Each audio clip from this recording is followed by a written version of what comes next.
The scent of whiskey and cigar smoke hung heavy in the stuffy back room of the Silver Dollar Saloon in Redemption Creek, Montana. But 16-year-old Abigail Montgomery could smell nothing but her own fear.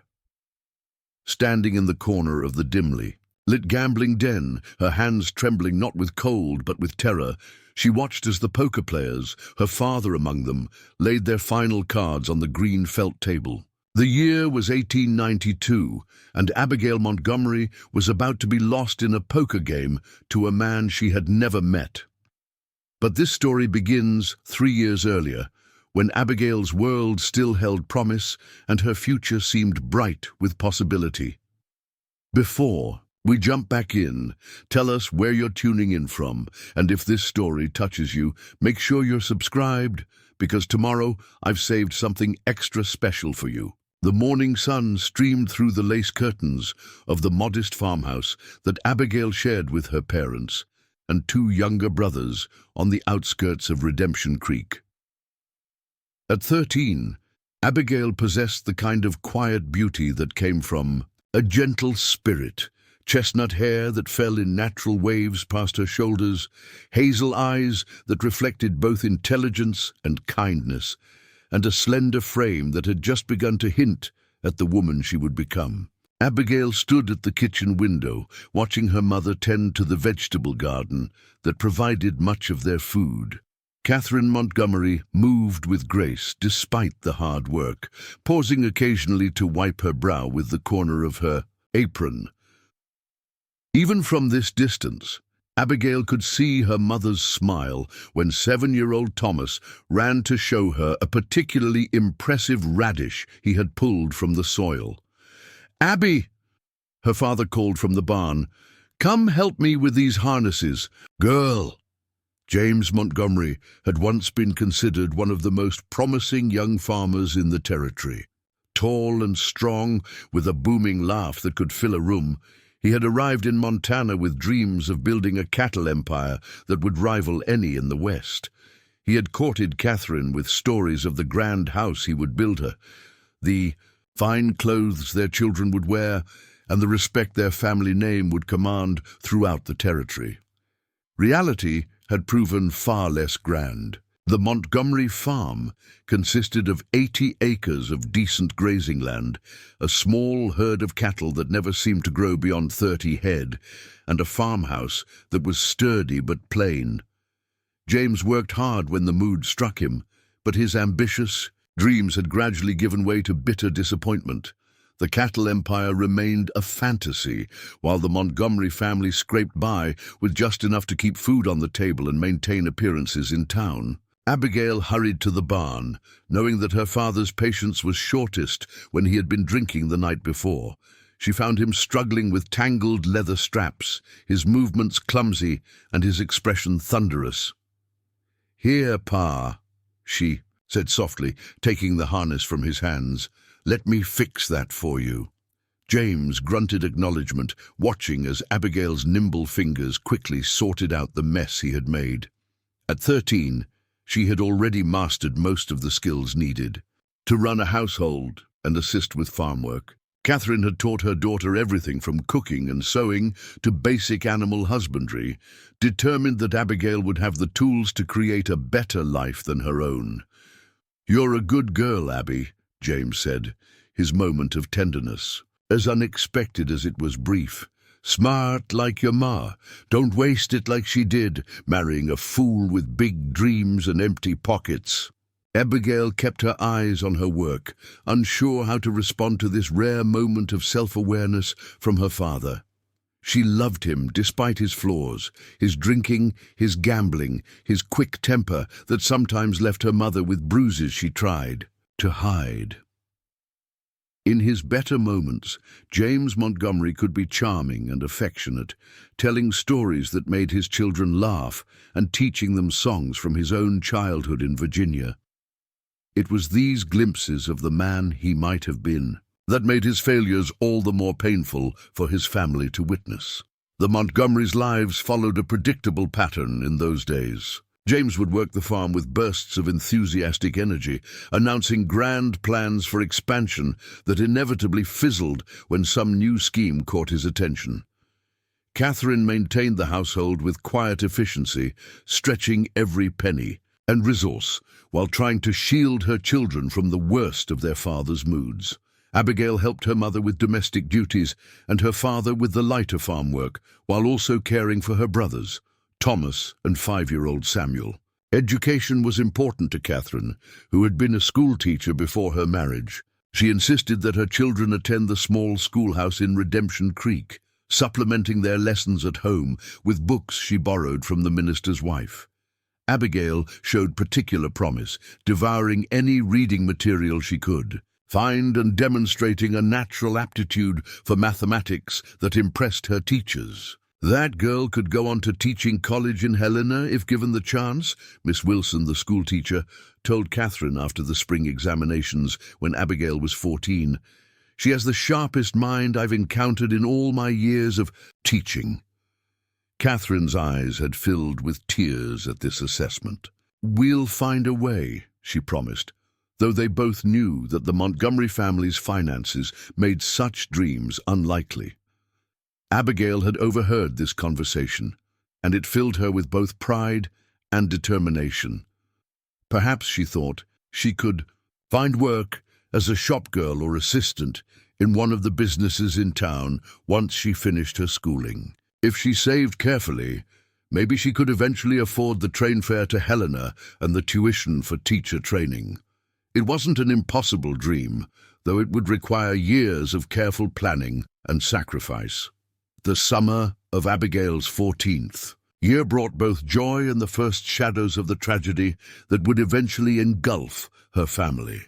Catherine announced that another baby was expected in the winter, news that delighted Abigail but seemed to deepen the lines of worry on her mother's face.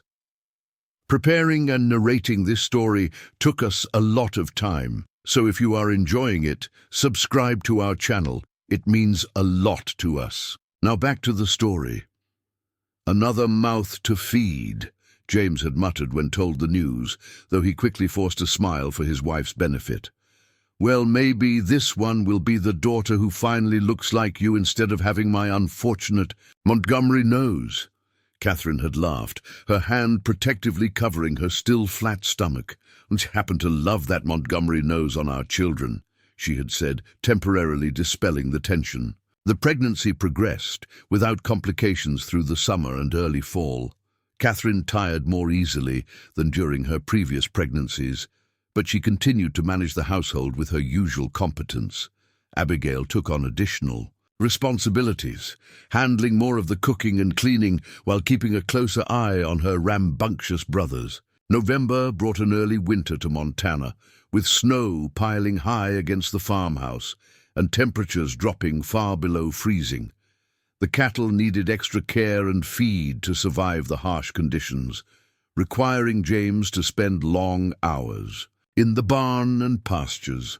For once, he rose to the challenge, working from dawn until dusk to protect the livestock that represented the family's primary source of income. It was during this cold spell, with James away in town purchasing supplies, before the next storm, that Catherine went into labor 6 weeks earlier than expected. Abigail, alone in the house with her mother and brothers, sent Thomas running to the nearest neighbor for help, while she boiled water and gathered clean linens, as she had seen her mother do when helping at other births. "It's too soon, Abby," Catherine whispered, her face pale with pain and fear. "The baby isn't ready." "Everything will be fine, Ma," Abigail assured her with a confidence she didn't feel. "Mrs. Peterson will be here soon, and she's delivered more babies than the doctor himself." The neighbor arrived within the hour, her experienced hands and calm presence bringing some order to the crisis. She sent Abigail to tend to her brothers in the kitchen while she attended to Catherine, whose cries became increasingly faint as the afternoon wore on. When James Montgomery finally returned home, driving the wagon through deepening snow, he found his wife unconscious, his newborn daughter struggling for each breath, and Mrs. Peterson looking grim. "She's lost too much blood, James," the neighbor woman said quietly. "And the baby. She's too small. I've done everything I can." The next 3 days passed in a blur of desperate hope and crushing disappointment. Catherine briefly regained consciousness, long enough to hold her tiny daughter and whisper a name, Elizabeth, before slipping away despite the doctor's belated efforts to save her.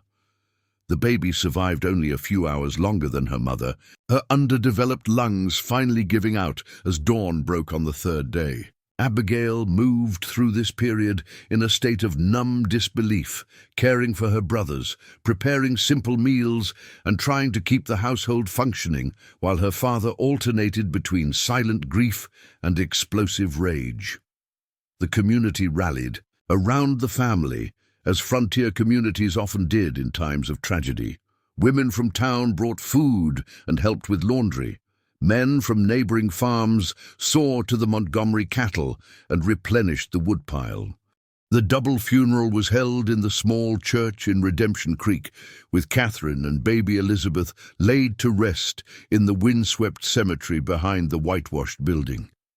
Abigail stood between her brothers, holding their hands tightly as the minister spoke of God's mysterious ways and the heavenly reunion that awaited believers. James Montgomery stood apart, his face set in harsh lines that made him look suddenly older than his 36 years.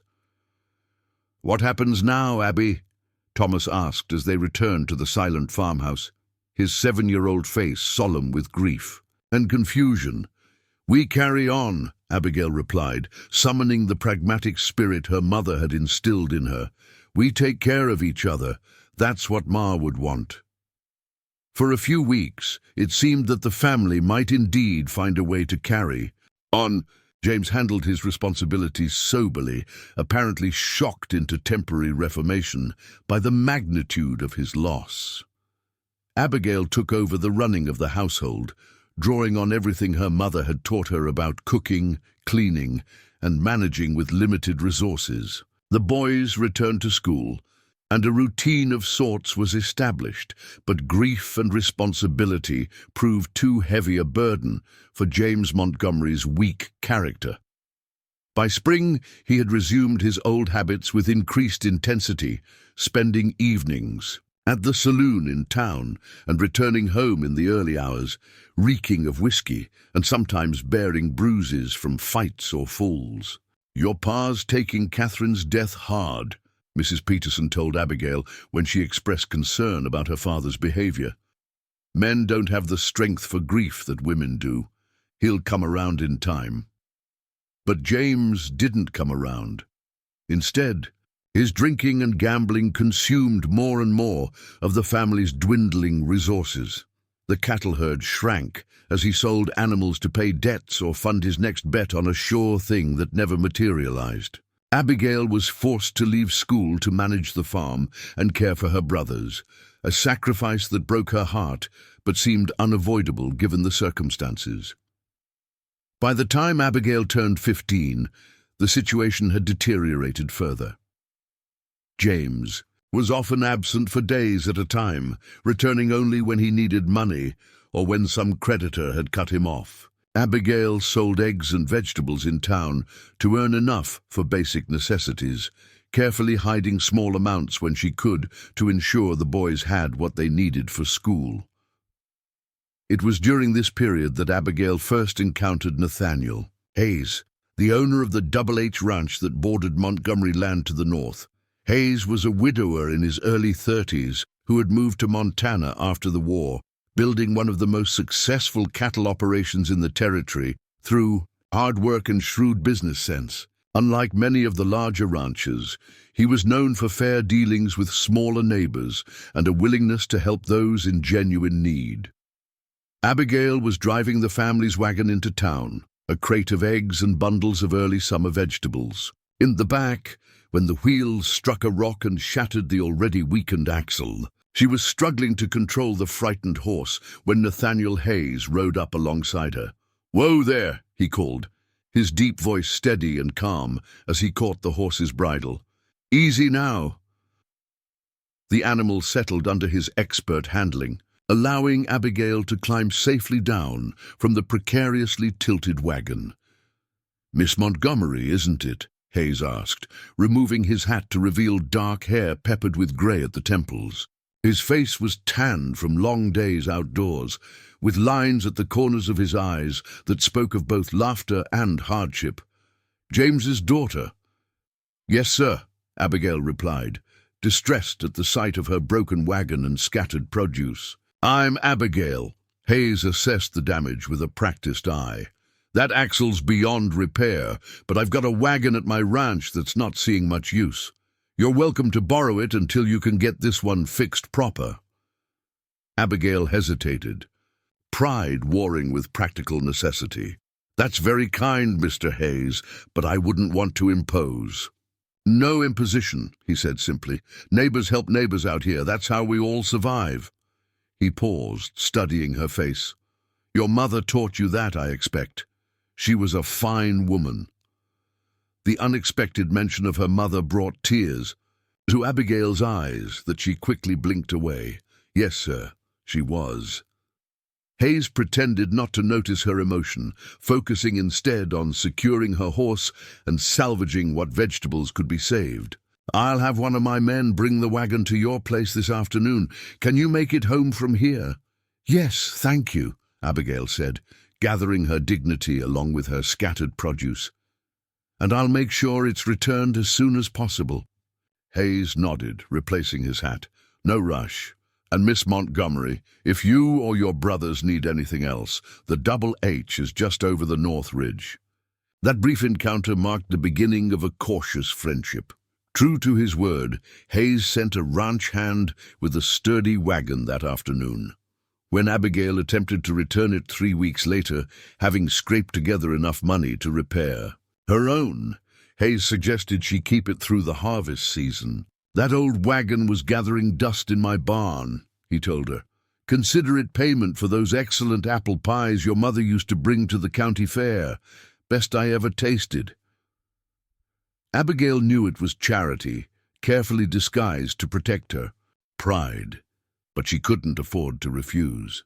The borrowed wagon allowed her to transport more goods to town, slightly easing the financial pressure that threatened to crush her family. As the months passed, Nathaniel Hayes found other ways to offer assistance without making Abigail feel like an object of pity.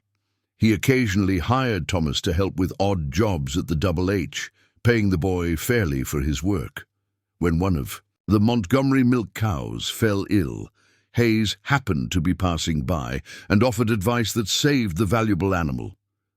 During a particularly harsh winter storm, one of his ranch hands accidentally delivered twice the amount of firewood Abigail had purchased. These small kindnesses made the increasingly difficult situation at home somewhat more bearable for Abigail. James Montgomery's decline continued unabated, his absences growing longer and his behavior more erratic when he was present.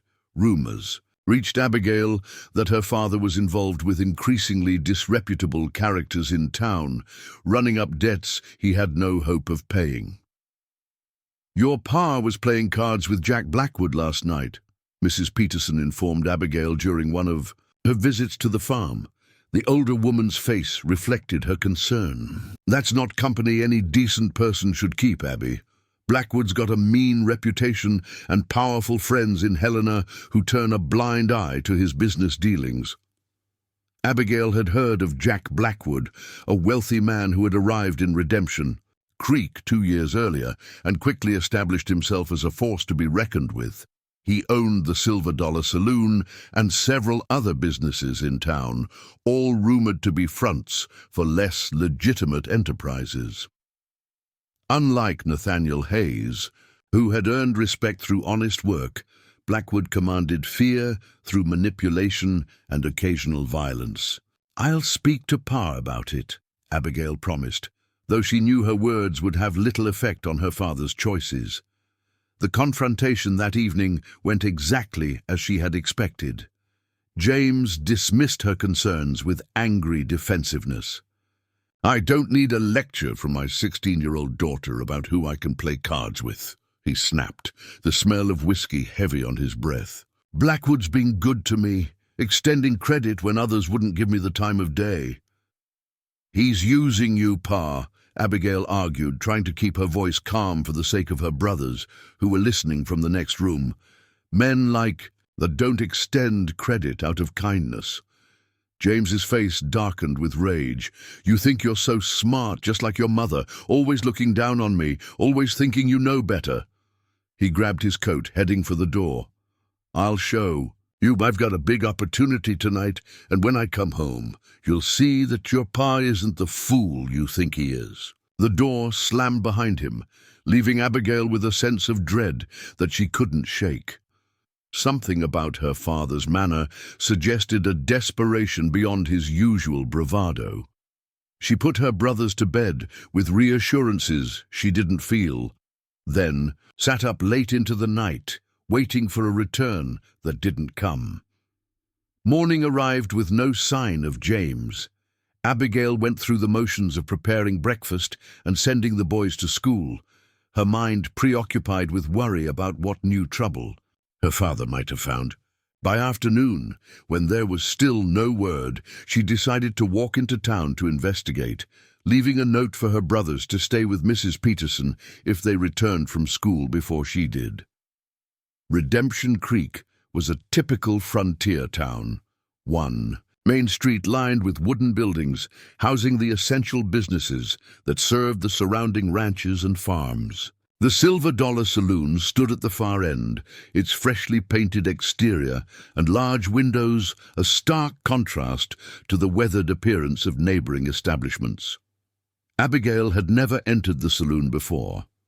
Nice girls didn't set foot in such places according to the firmly held beliefs of the community, but concern for her father overrode propriety, and she pushed through the swinging doors into the dimly lit interior, blinking as her eyes adjusted from the bright Montana sunshine. The main room was nearly empty at this hour, with only a few dedicated drinkers hunched over glasses at scattered tables. A bartender looked up from polishing glasses, his eyebrows rising in surprise at the sight of a young woman in his establishment. "We don't serve females," he said flatly. "You'd best be moving along."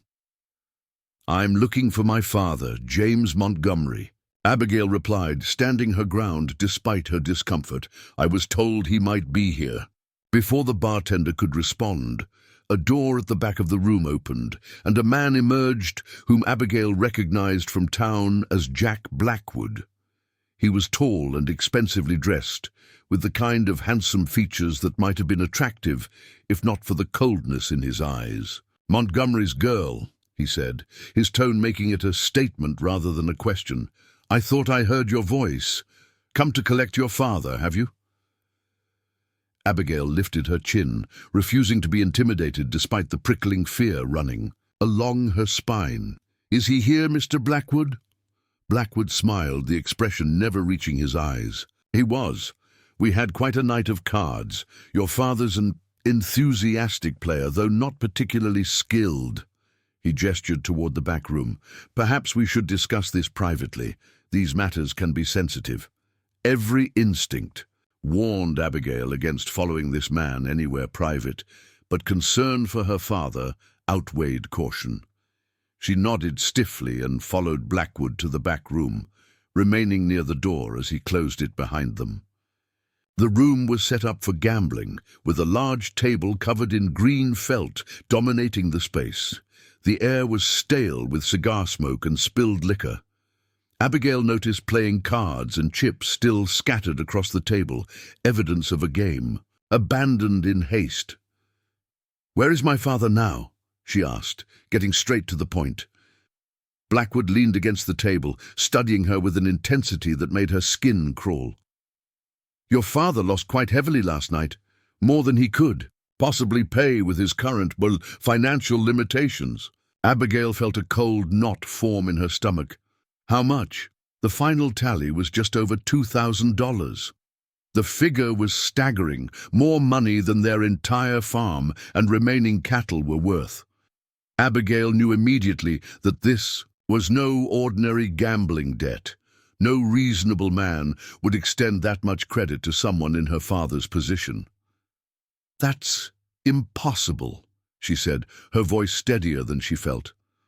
"No one would let him bet that much."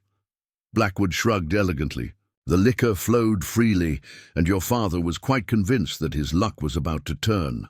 I tried to suggest he stop, but he became insistent." The lie was so transparent that Abigail didn't bother challenging it. Instead, she asked, "What happens now?" "Now," Blackwood said, pushing away from the table to move closer to her, "we discuss how this debt might be settled." Something in his tone made Abigail take an involuntary step backward. "We don't have that kind of money, Mr. Blackwood. The farm is mortgaged already, and the cattle—" "I'm not interested in your pathetic farm or sickly cattle," Blackwood interrupted, his facade of politeness slipping. "Your father offered something far more valuable as collateral for his final hand." He paused, his eyes traveling over Abigail in a way that made her feel physically ill. "He offered you." The words hung in the air between them, so monstrous that Abigail couldn't immediately process their meaning. That's not possible," she stammered, her back now pressed against the door. "A person can't be wagered in a game. It's not legal." Blackwood laughed, the sound devoid of any warmth. "Legal! Out here the law is whatever powerful men say it is. Your father signed this paper." He produced a document from his pocket, holding it where she could see her father's drunken scrawl at the bottom. "It gives me the right to your domestic services for a period of 5 years in exchange for cancellation of his debt." Domestic services. The euphemism wasn't lost on Abigail, who had heard whispers about the women who worked upstairs at the Silver Dollar. Girls who came from desperate situations and ended up trapped in a life they couldn't escape. "Where is my father now?" she repeated, fighting to keep panic from overwhelming her. "On his way to Helena, with $50 in his pocket. Enough to start fresh somewhere else," he said. Blackwood's smile widened at her obvious shock. He seemed quite relieved to have found a solution to his problems. Mentioned something about 2 boys being enough of a responsibility. The betrayal was so complete, so unimaginable, that Abigail felt physically struck by it. Her father had not only gambled her away to this predator, but had apparently abandoned her brothers as well, leaving her to face the consequences alone. "This agreement isn't worth the paper it's written on," she said, finding strength in desperate anger. "I'm 16 years old. You can't enforce this." "Can't I?" Blackwood moved suddenly, gripping her arm with painful force. "Your father's debt is real enough, witnessed by 6 men who were in that game. If you don't honor his commitment, I'll have the sheriff seize your farm for payment." "Where will those brothers of yours go then? The orphanage in Helena? Or perhaps separated to different households as unpaid labor? There's always demand for young boys to work mines or lumber camps." The threat against her brothers was the one thing Abigail couldn't withstand. She might have risked everything to escape the fate Blackwood intended for her, but she couldn't bear the thought of Thomas and Samuel suffering for their father's sins. "I'll give you tonight to consider your options," Blackwood continued, releasing her arm. "Return here tomorrow at noon with your decision, though I should warn you." His voice dropped to a menacing whisper. "There really is only one decision if you care about those boys." He opened the door, gesturing for her to leave. Abigail moved past him on unsteady legs, her mind racing to find some escape from the impossible situation. The main room of the saloon seemed miles long as she walked through it, aware of curious eyes following her progress to the street outside. The bright sunlight felt like a mockery after the darkness of what she had just learned. Abigail stood on the boardwalk, momentarily disoriented by the normal activity of the town continuing around her. People shopping, talking, living their ordinary lives, while her world collapsed. She began walking blindly, with no clear destination in mind, needing movement to help her think. Her father had abandoned them all, selling her to a monster to cover his gambling debts and leaving her brothers to whatever fate awaited them. Every possible avenue of escape seemed blocked.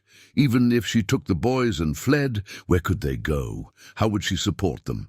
And Blackwood seemed like the type of man who would pursue them for spite, if nothing else. Without conscious decision, Abigail found herself on the road leading north out of town, the road to the Double H Ranch. Nathaniel Hayes was the only person who had shown her family consistent kindness since her mother's death. Perhaps he would have advice, or at least allow her brothers shelter while she figured out what to do next. As the reality of her situation fully registered, Abigail's steps faltered, and she sank to her knees at the side of the road, the enormity of her father's betrayal finally overwhelming her composure. This was how Nathaniel Hayes found her an hour later, as he returned to his ranch after business in town, kneeling in the dust, her face streaked with tears, her shoulders shaking with silent sobs.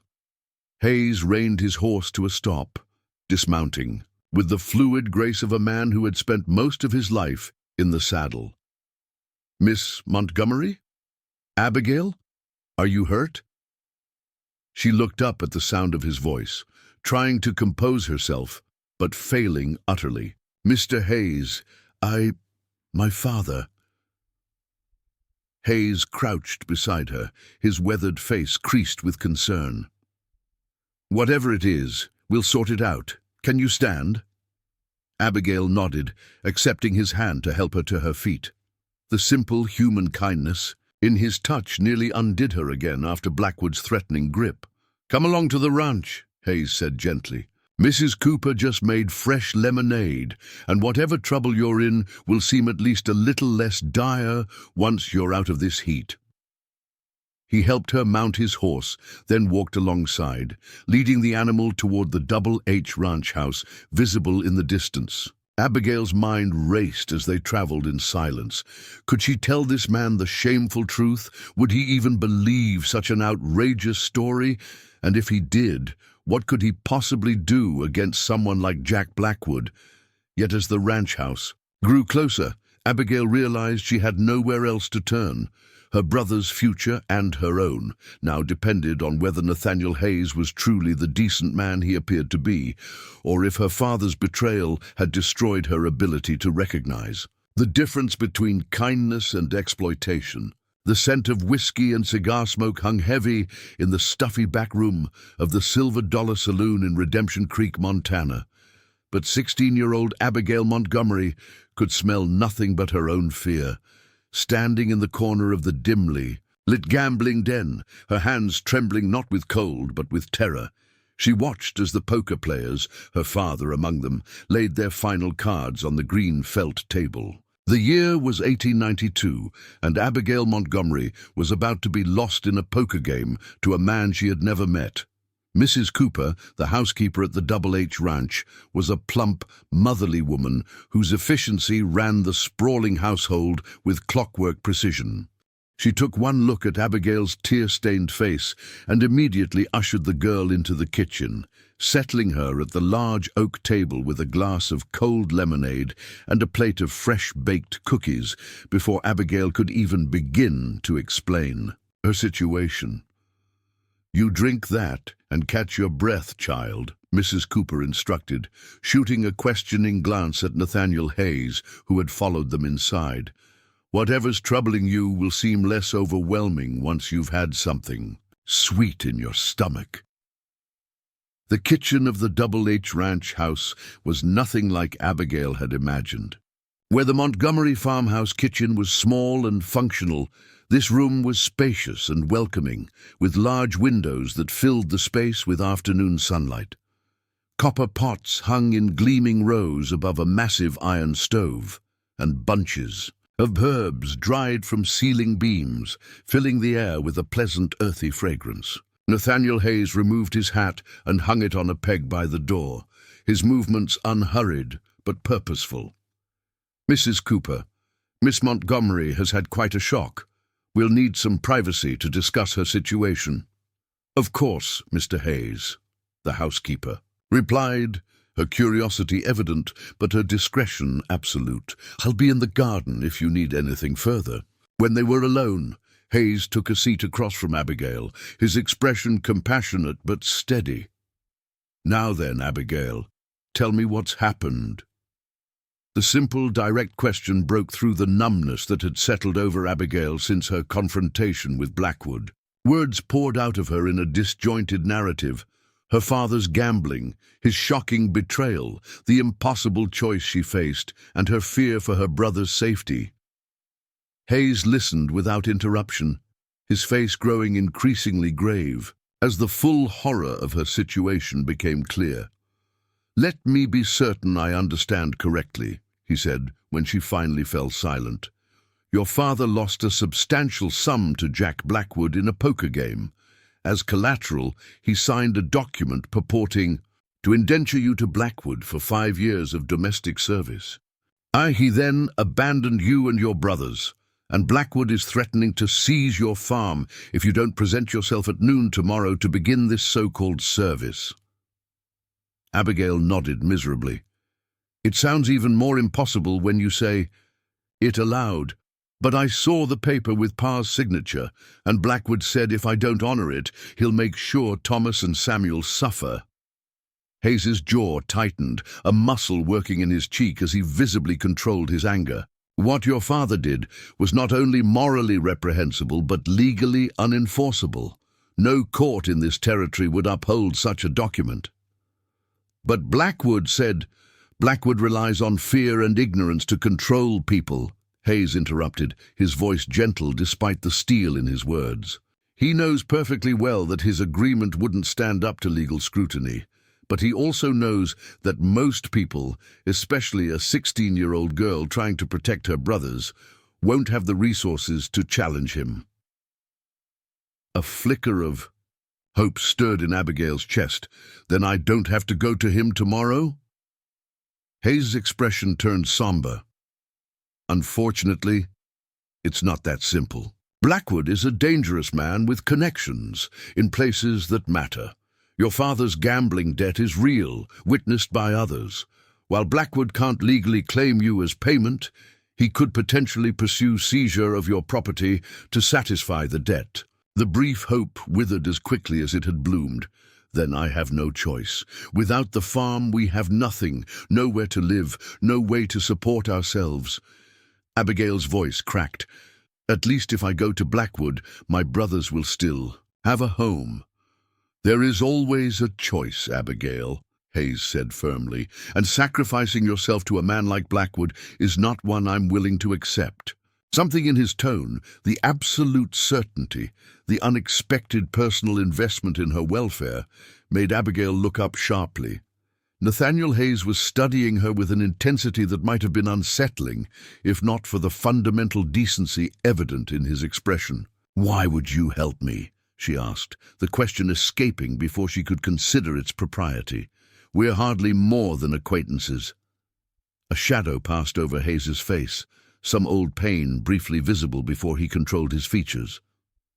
"Your mother once did me a great kindness when I was new to this territory and struggling to establish myself.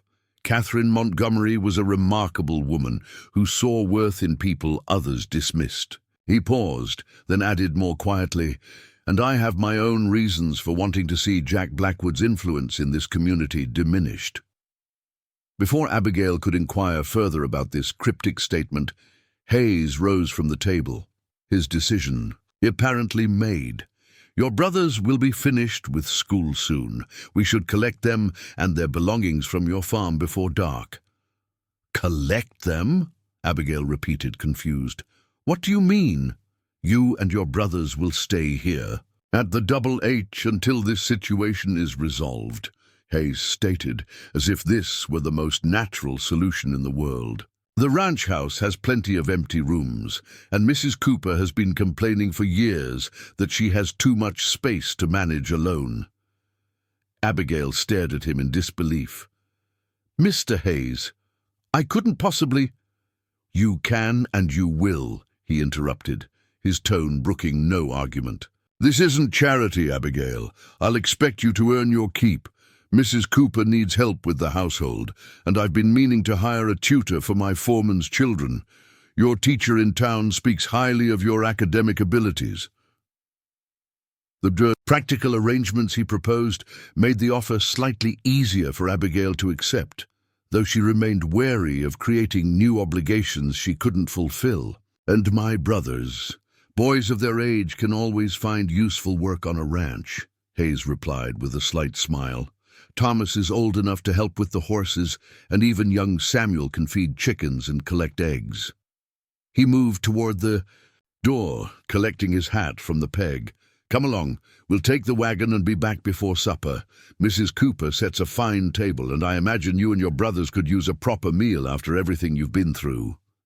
The efficiency with which Nathaniel Hayes organized their evacuation from the Montgomery farm left Abigail breathless. Within hours of their conversation in his kitchen, she found herself directing her bewildered brothers to pack their belongings, while Hayes loaded their meager possessions into his wagon.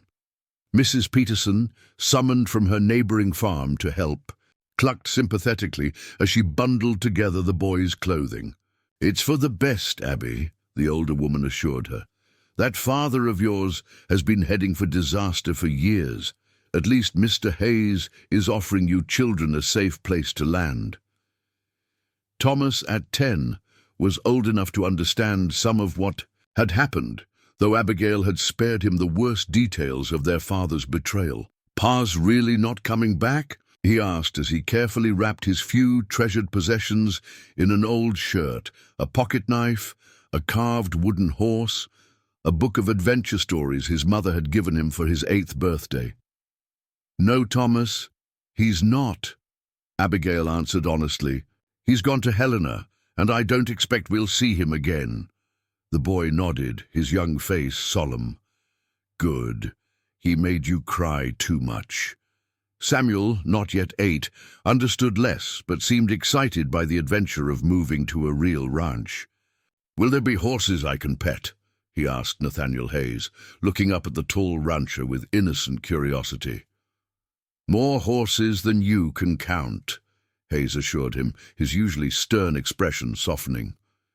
"And a collie pup that's been needing a boy to play with." By sunset, the Montgomery farmhouse stood empty of personal belongings, though the furniture and household goods remained. "We'll leave things as they are for now," Hayes decided. "The property still belongs to your family, regardless of what Blackwood might claim. Once we've dealt with this situation legally, you can decide whether to sell or rent it out." The concept of having choices about the farm's future seemed fantastical to Abigail after the desperation of recent hours, but she nodded agreement as she took a final look around the home where she had spent her entire life. Memories lingered in every corner.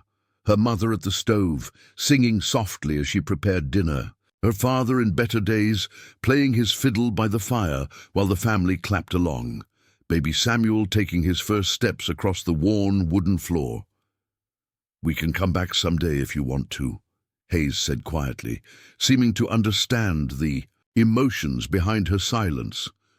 "Nothing is being decided permanently today, except that you and your brothers will be safe." Safety. The concept felt foreign after months of increasing precarity. Yet, as Abigail settled beside Hayes on the wagon, seat her brothers secure in the back among their bundled possessions, she allowed herself to believe that perhaps the worst had passed. The Double H ranch house glowed with lamplight as they approached, its substantial 2-story structure a stark contrast to the modest farmhouse they had left behind. Built of solid logs with a wide veranda wrapping around 3 sides, it combined frontier practicality with unexpected touches of elegance. Leaded glass windows, carved wooden pillars, a slate roof instead of the more common wooden shingles. "It's like a castle," Samuel whispered in awe as Hayes helped him down from the wagon. "Hardly that," Hayes replied with a chuckle, "but it's home and you're welcome in it." Mrs. Cooper had prepared a hearty supper that awaited them in the dining room. roast beef, mashed potatoes, fresh bread, and vegetables from the kitchen garden. Abigail watched in amazement as her brothers, typically reluctant eaters, devoured everything on their plates and accepted seconds with enthusiasm. "Growing boys need proper feeding," Mrs. Cooper declared with satisfaction, placing a slice of apple pie in front of Samuel. "Too thin, all three of you. We'll fix that soon enough." After the meal, Hayes showed them to their rooms on the second floor of the ranch house. Abigail was given a bedroom that clearly belonged to a woman, though Hayes offered no explanation for its existence. Delicate floral wallpaper covered the walls, and a patchwork quilt in shades of blue and lavender adorned the four-poster bed. A writing desk stood beneath the window, and a bookshelf held volumes of poetry and literature that would have delighted her mother. "This was my late wife's room," Hayes said simply, as Abigail ran her fingers over the spines of the books. "Rebecca passed 5 years ago. She would have wanted it used by someone who would appreciate her collection." "I'm sorry for your loss," Abigail murmured, understanding now one source of the sadness she sometimes glimpsed in his eyes. "I couldn't possibly—" "Take her room, Mr. Hayes." "You're not taking anything," he corrected gently. "You're accepting what's freely offered. There's a difference, Abigail." The boys were given a connecting room with twin beds and a trunk for their belongings. Thomas immediately claimed the bed nearest the window, while Samuel bounced experimentally on the other, his earlier exhaustion apparently forgotten in the excitement of new surroundings. "Best settle in for the night," Hayes advised, lighting a lamp on the bedside table. "Tomorrow will be a busy day for all of us." Once the boys were tucked in and drifting toward sleep, Abigail found herself alone with Hayes in the hallway outside. Their rooms. The events of the day had left her emotionally drained, but intensely aware that she still faced an impossible deadline the following noon. "Mr. Hayes," she began hesitantly, "I'm deeply grateful for your kindness to my brothers, but I still don't see how this solves my immediate problem. Blackwood expects me at the saloon tomorrow." Hayes's expression hardened. "You will not be meeting Blackwood tomorrow or any other day. But the debt will be addressed through proper legal channels," he finished firmly. "I've already sent a message to Judge Wilson in Helena. He'll arrive by noon tomorrow to deal with this situation officially." Abigail stared at him in confusion. "A judge is coming all the way from Helena for this? How is that possible?" A grim smile briefly crossed Hayes's face. "Let's just say that Jack Blackwood has made numerous enemies during his time in Montana, and some of them occupy positions of considerable influence. Judge Wilson has been looking for an opportunity to examine Blackwood's business practices more closely." The implications slowly dawned on Abigail. "You knew about Blackwood before. Today, this isn't just about helping my family, is it?" Hayes considered her for a long moment before answering. "Your situation is what matters most immediately. But yes, Blackwood has been a cancer in this community for too long, using intimidation and exploitation to build his power. Your father is not the first man he's deliberately drawn into debt, nor are you the first young woman he's attempted to acquire through such methods." The confirmation of Blackwood's predatory pattern sent a chill through Abigail, despite the warm evening. "Has he succeeded before? With other girls?" A shadow crossed Hayes's face. "Once. A young woman named Clara Miller. She worked at the Silver Dollar for 6 months before." He stopped abruptly, apparently deciding the details were not appropriate for Abigail's ears. "She didn't survive the experience. Her brother was my friend." The simple statement contained volumes of pain and guilt. Abigail suddenly understood that Nathaniel Hayes's intervention in her situation was motivated by more than casual neighborliness or respect for her mother's memory. He was attempting to prevent a tragedy he had been unable to stop before. "I'm sorry about your friend's sister," she said softly. "But I'm still afraid for my brothers. If Blackwood is as dangerous as you say, he might—" "No harm will come to your brothers," Hayes interrupted, his voice carrying absolute conviction. "I've assigned 2 of my most trusted ranch hands to guard duty tonight, and tomorrow Judge Wilson will be accompanied by federal marshals.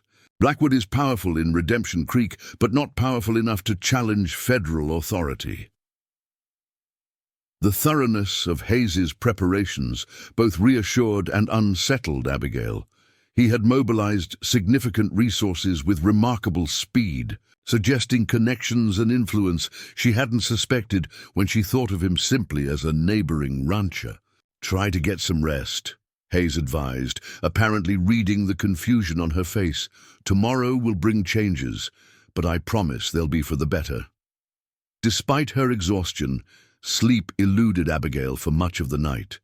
The unfamiliar comfort of Rebecca Hayes's bed, the persistent fear for her brother's safety, and the lingering shock of her father's betrayal combined to keep her mind racing well past midnight. When she finally drifted off, her dreams were troubled by images of Jack Blackwood's cold smile and her father's signature on the damning document. She woke to sunlight streaming through lace curtains and the distant sounds of ranch activity. Men calling to each other, horses nickering, the rhythmic chopping of wood. For a disorienting moment, Abigail couldn't remember where she was or why. Then the events of the previous day crashed back with devastating clarity.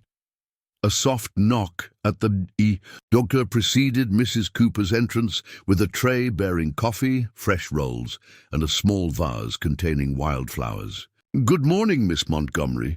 Mr. Hayes thought you might prefer breakfast in your room today, what with all the excitement ahead." Abigail sat up, suddenly self-conscious about being served like a guest rather than the charity case she felt herself to be. "Thank you, Mrs. Cooper, but I should help with breakfast for the boys, and please call me Abigail." The housekeeper set the tray on the bedside table with a reassuring smile. "Your brothers are already downstairs, helping Mr. Hayes feed the new collie pups. As for names, I'm Margaret to my friends, and I hope we'll be that."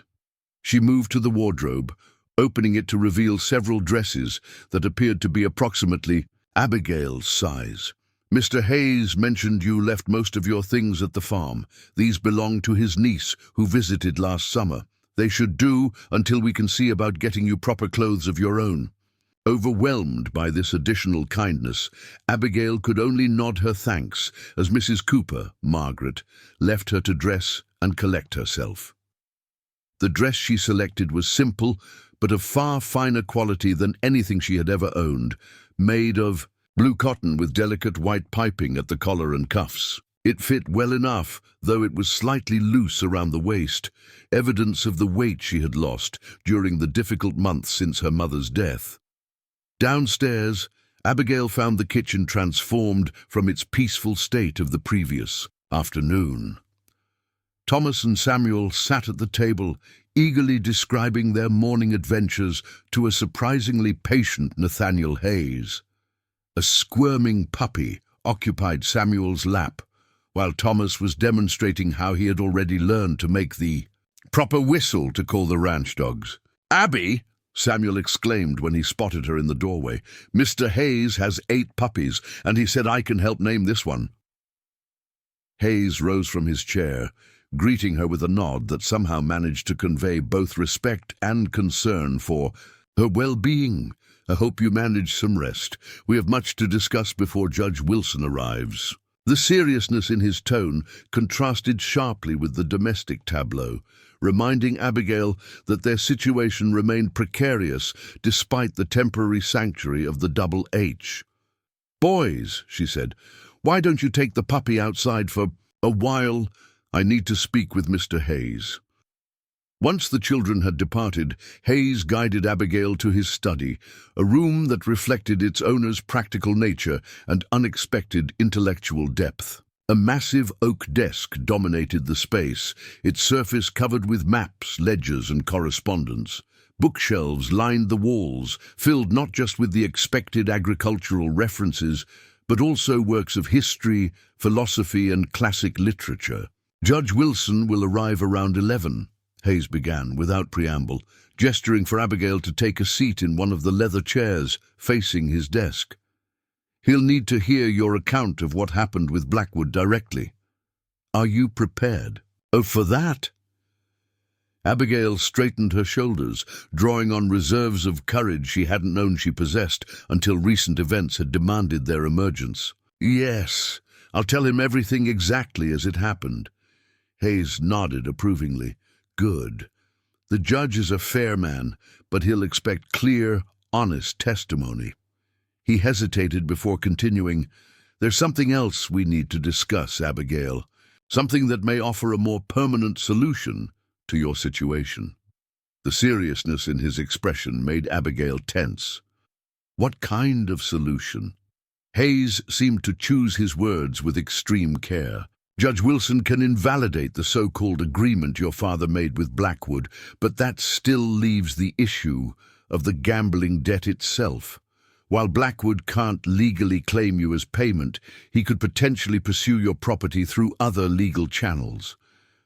"So we could still lose the farm," Abigail concluded, her brief hope dimming. "And then where would we go?" "That brings me to my proposal," Hayes said, his gaze steady. "I'd like to offer you a position here at the Double H, a real position, with fair wages and proper conditions, not the kind of exploitation Blackwood intended." Abigail blinked in surprise. "What kind of position?" "As I mentioned yesterday, Mrs. Cooper needs help managing the household, and my foreman's children need proper schooling. You have the skills for both. The position would include room and board for you and your brothers, plus a monthly salary that should allow you to gradually pay off your father's debt." The offer was so generous, so unexpectedly perfect a solution to their most pressing problems, that Abigail immediately suspected there must be some catch she wasn't seeing. "Why would you do this for us, Mr. Hayes? The truth, please." A flicker of respect crossed Hayes's face at her direct question. "Several reasons, all of them valid. First, as I told you, I owed your mother a debt I can never fully repay. Second, I genuinely need help with the household and the children's education. The Double H employs over 20 men, and managing their needs is becoming too much for Mrs. Cooper alone. Third," he paused, then continued with careful honesty, "I've been looking for a way to challenge Blackwood's growing power in this region. Your situation provides a legal avenue to begin that process." Abigail considered his words, appreciating that he had answered with what appeared to be complete candor. "And my brothers, what place would they have here?" "A home," Hayes said simply. "Education, useful work as they grow older, if that's what they choose, or support for whatever paths their talents suggest." It seemed too good to be true. Safety for her brothers, meaningful work for herself, and a chance to preserve their independence rather than succumbing to charity or something far worse. Yet Abigail still hesitated, aware that accepting would irreversibly alter the course of their lives. "We would be employees, not dependents," she clarified, needing to be certain of their status. "Absolutely," Hayes confirmed. "You'll receive a fair wage, time off, and the freedom to leave if you ever choose to do so. I'm offering employment, Abigail, not ownership." The distinction was crucial, especially in light of what Blackwood had attempted. Abigail took a deep breath, making her decision. "Then I accept, Mr. Hayes, with gratitude. When would you like me to begin?" A rare smile transformed Hayes's usually serious expression. "You already have. But first, we have a meeting with a judge and a very unpleasant saloon owner to attend." The confrontation at the Silver Dollar Saloon unfolded with a drama that would be retold in Redemption Creek for years to come.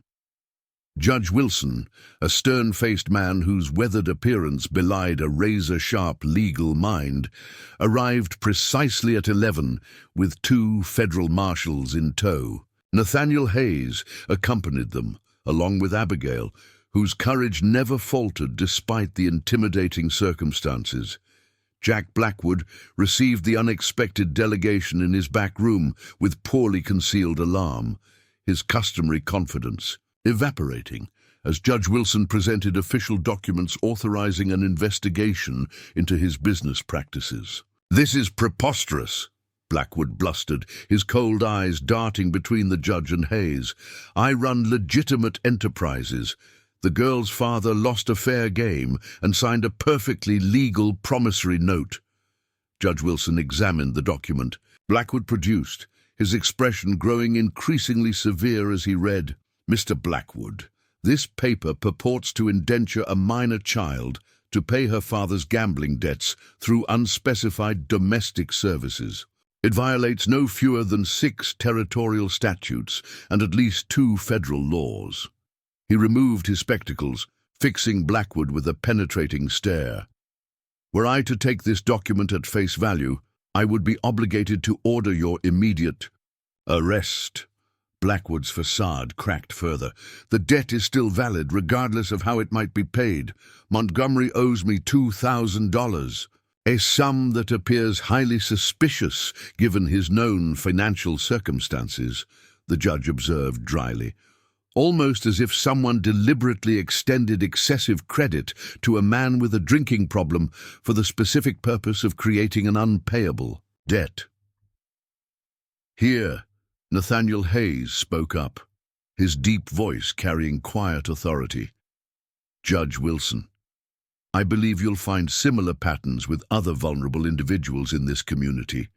Jack Blackwood has been systematically targeting people with weaknesses he can exploit, creating debts that force them to surrender property or other valuable considerations." The accusation hung in the air, its implications clearly understood by everyone present.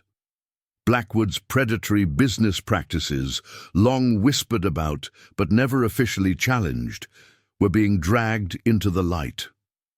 "These are baseless allegations," Blackwood snapped, though his usual confidence had given way to visible nervousness. "The Montgomery debt is legitimate, witnessed by reputable businessmen.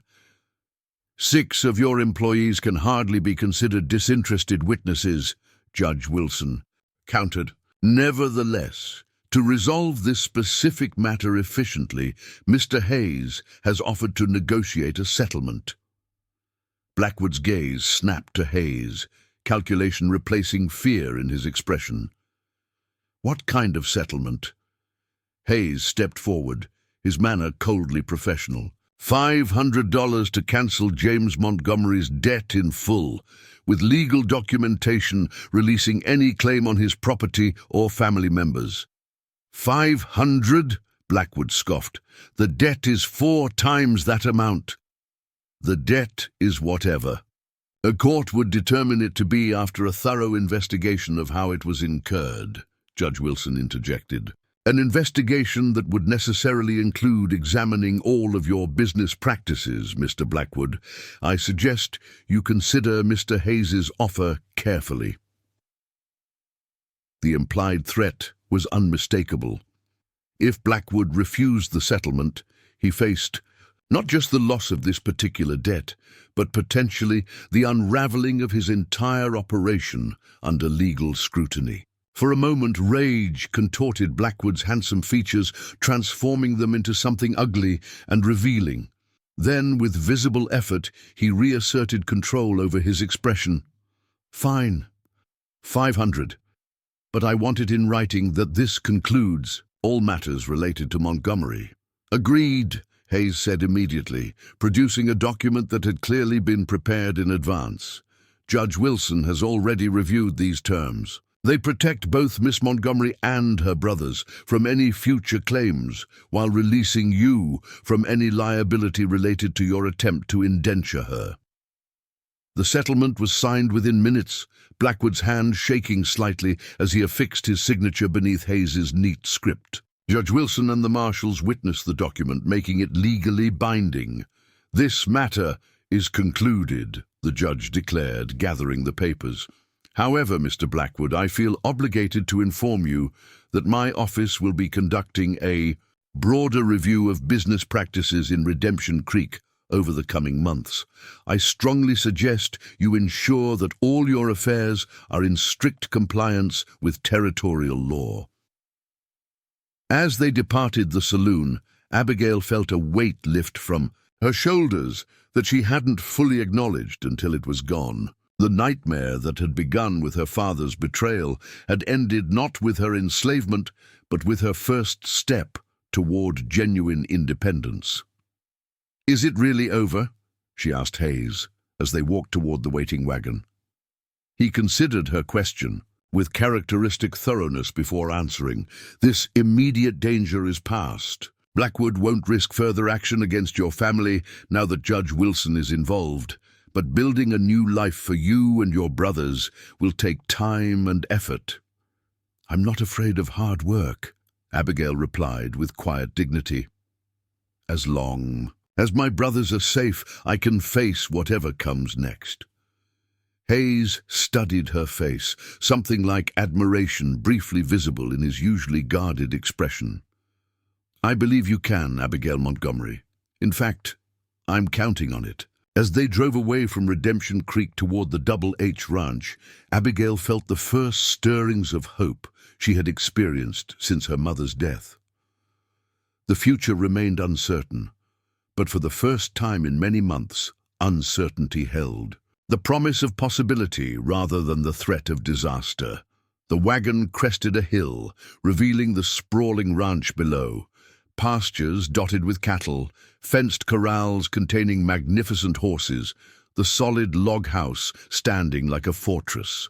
Against the backdrop of Montana's rugged mountains, this would be home now, Abigail realized, with a mixture of gratitude and trepidation. Not the home she had imagined for herself, but perhaps the one she and her brothers needed. "Your brothers seem to be settling in already," Hayes observed, nodding toward the ranch house, where Thomas and Samuel could be seen playing with the collie puppies under Mrs. Cooper's watchful eye. "They're resilient," Abigail said, a smile touching her lips for the first time in days. "Children adapt more easily than adults, I think." "And you?" Hayes asked, his tone casual but his gaze shrewd. "How are you adapting to these changes?" Abigail considered the question honestly before answering. "I'm still finding my footing, Mr. Hayes. Yesterday morning, I woke up believing my greatest challenge was managing our dwindling supplies until harvest. Today, I'm beginning a new life I never imagined." Hayes nodded, accepting her candor with the respect it deserved. "Change comes to all of us, sometimes gradually and sometimes with the force of a flash flood. The measure of a person isn't whether they're knocked down by that flood, but whether they find the strength to stand up again afterward." As the wagon rolled toward the ranch house, Abigail recognized the truth in his words. She had been knocked down by circumstances beyond her control. Her mother's death, her father's descent into destructive behavior, and finally, his ultimate betrayal. Yet here she was, still standing, still fighting for her brother's future and her own. The scent of whiskey and cigar smoke had nearly overwhelmed her in that back room at the Silver Dollar Saloon, but now the air carried the clean fragrance of pine trees and open grassland, the promise of a new beginning on the horizon, as bright as the Montana sky above them. Autumn transformed the Montana landscape in a blaze of gold and crimson as Abigail Montgomery marked her 3rd month at the Double H Ranch. The position that had begun as a desperate refuge had evolved into something she had never expected. A calling that utilized her natural abilities while providing the stability her brothers desperately needed. The morning routine that had once felt foreign now flowed with comfortable familiarity. Abigail rose before dawn, sharing coffee with Mrs. Cooper as they planned the day's meals and household tasks. Then came breakfast with the ranch hands, 20 hungry men whose respect she had earned through consistent hard work and unfailing dignity. After sending Thomas and Samuel off to their morning chores, Abigail would spend 2 hours tutoring the foreman's children, along with 2 others from neighboring ranches, who now came daily for lessons. "You have a gift for teaching, Nathaniel," Hayes had observed the previous week after sitting in on a session where Abigail explained the principles of geometry using fence construction as a practical example. "The children grasped concepts with you that their previous tutor couldn't hammer into them with months of repetition." The compliment had warmed her more than she cared to admit. Hayes remained an enigma in many ways, reserved yet fair, demanding of his employees yet generous in unexpected moments. He ate his meals with the ranch hands most days, listening more than speaking, addressing problems directly when they arose. The men respected him without fear, a balance of authority Abigail had rarely witnessed. "Miss Montgomery?" A small voice interrupted her reflections as she stood at the kitchen window, watching the sun crest the eastern mountains. "I finished that composition you assigned. Could you look at it before lessons start?" Emma Peterson, the foreman's 10-year-old daughter, stood in the doorway clutching several pages covered in careful script. Her eager expression reminded Abigail so much of herself at that age, hungry for knowledge, desperate for approval from adults who recognized her potential. "Of course, Emma," Abigail smiled, gesturing for the girl to join her at the kitchen table. "Let's see what you've written about Montana's native plants." As Abigail read through Emma's surprisingly sophisticated observations about prairie flora, a commotion outside drew her attention. Riders were approaching the ranch house at a brisk pace. 3 men she didn't recognize, followed by Nathaniel Hayes and his foreman, Jake Peterson. "Who are they, Miss Montgomery?" Emma asked, peering through the window with undisguised curiosity. "I'm not sure," Abigail replied, noting the quality of the strangers' horses and attire. These weren't typical ranch hands or local farmers. "Why don't you go find your brothers and tell them we'll start lessons in half an hour? I should see if Mrs. Cooper needs help with extra guests." Emma departed reluctantly, clearly disappointed to miss the excitement.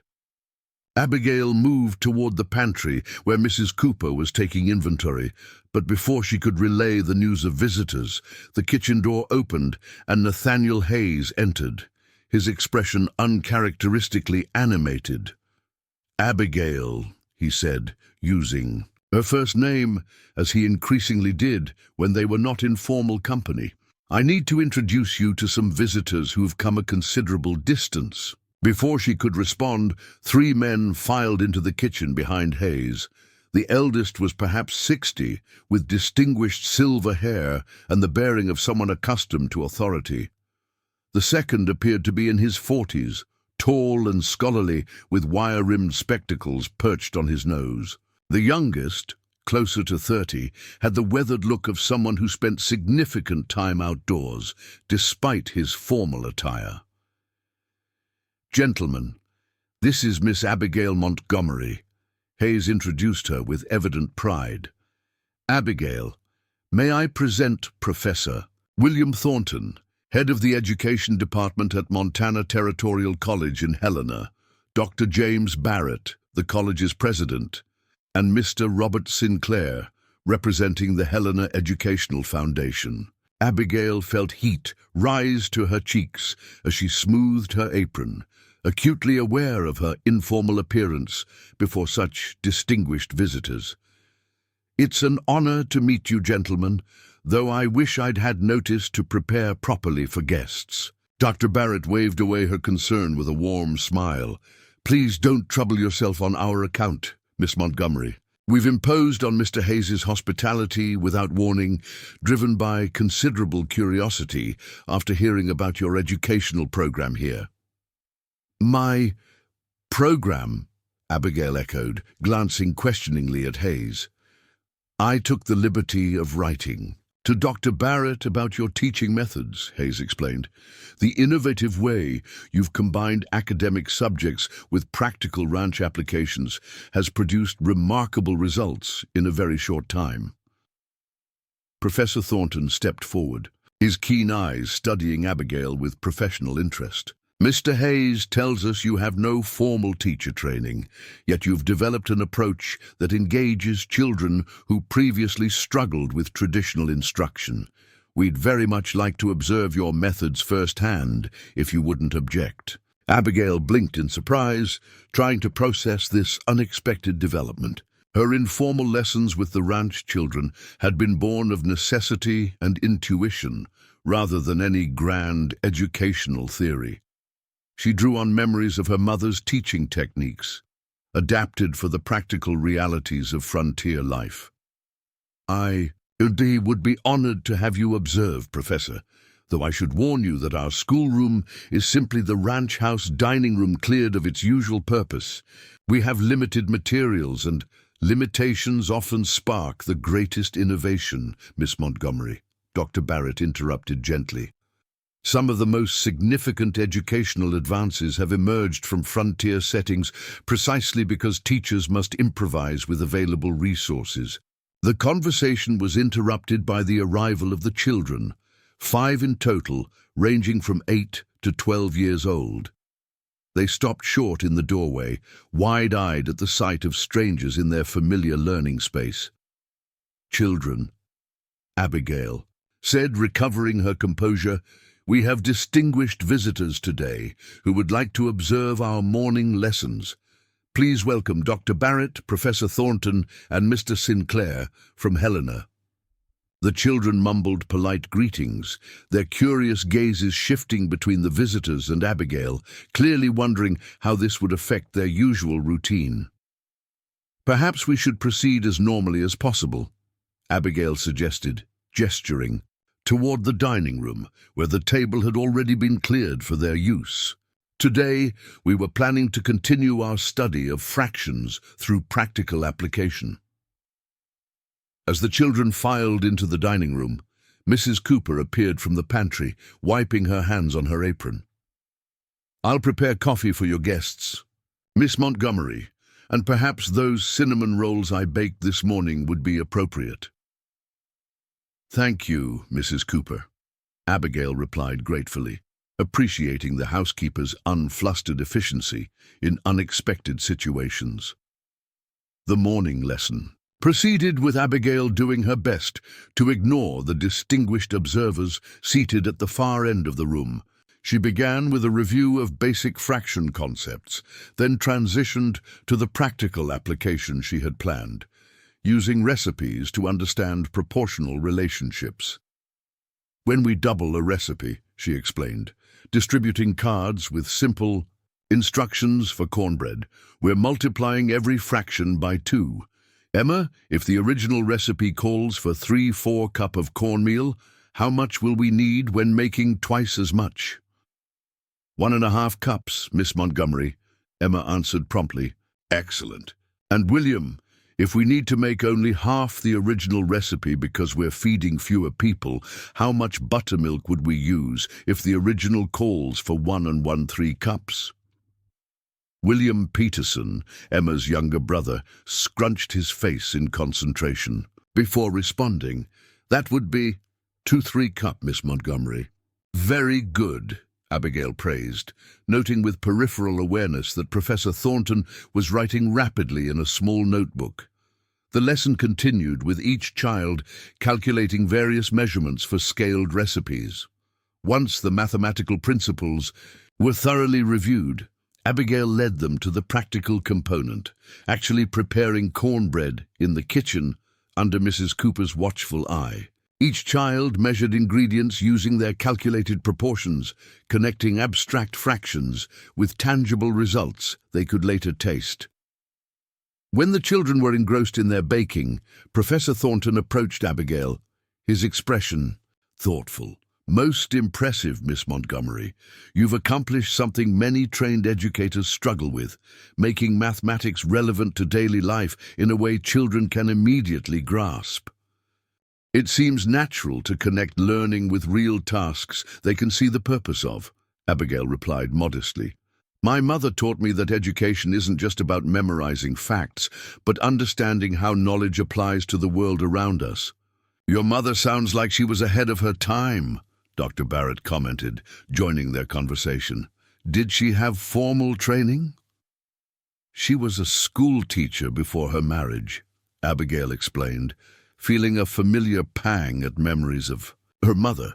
She always dreamed of returning to teaching someday, but frontier life made that difficult. Yet her legacy continues through you, Mr. Sinclair observed, speaking for the first time since introductions. His voice carried a distinctive East Coast accent, despite his Western attire. That's precisely the kind of continuity we hope to establish throughout the territory. The comment seemed cryptic, but before Abigail could ask for clarification, the timer rang for the children's cornbread. The remainder of the morning was consumed with completing the baking project, reviewing the mathematics involved, and finally allowing the children to enjoy the fruits of their academic labor.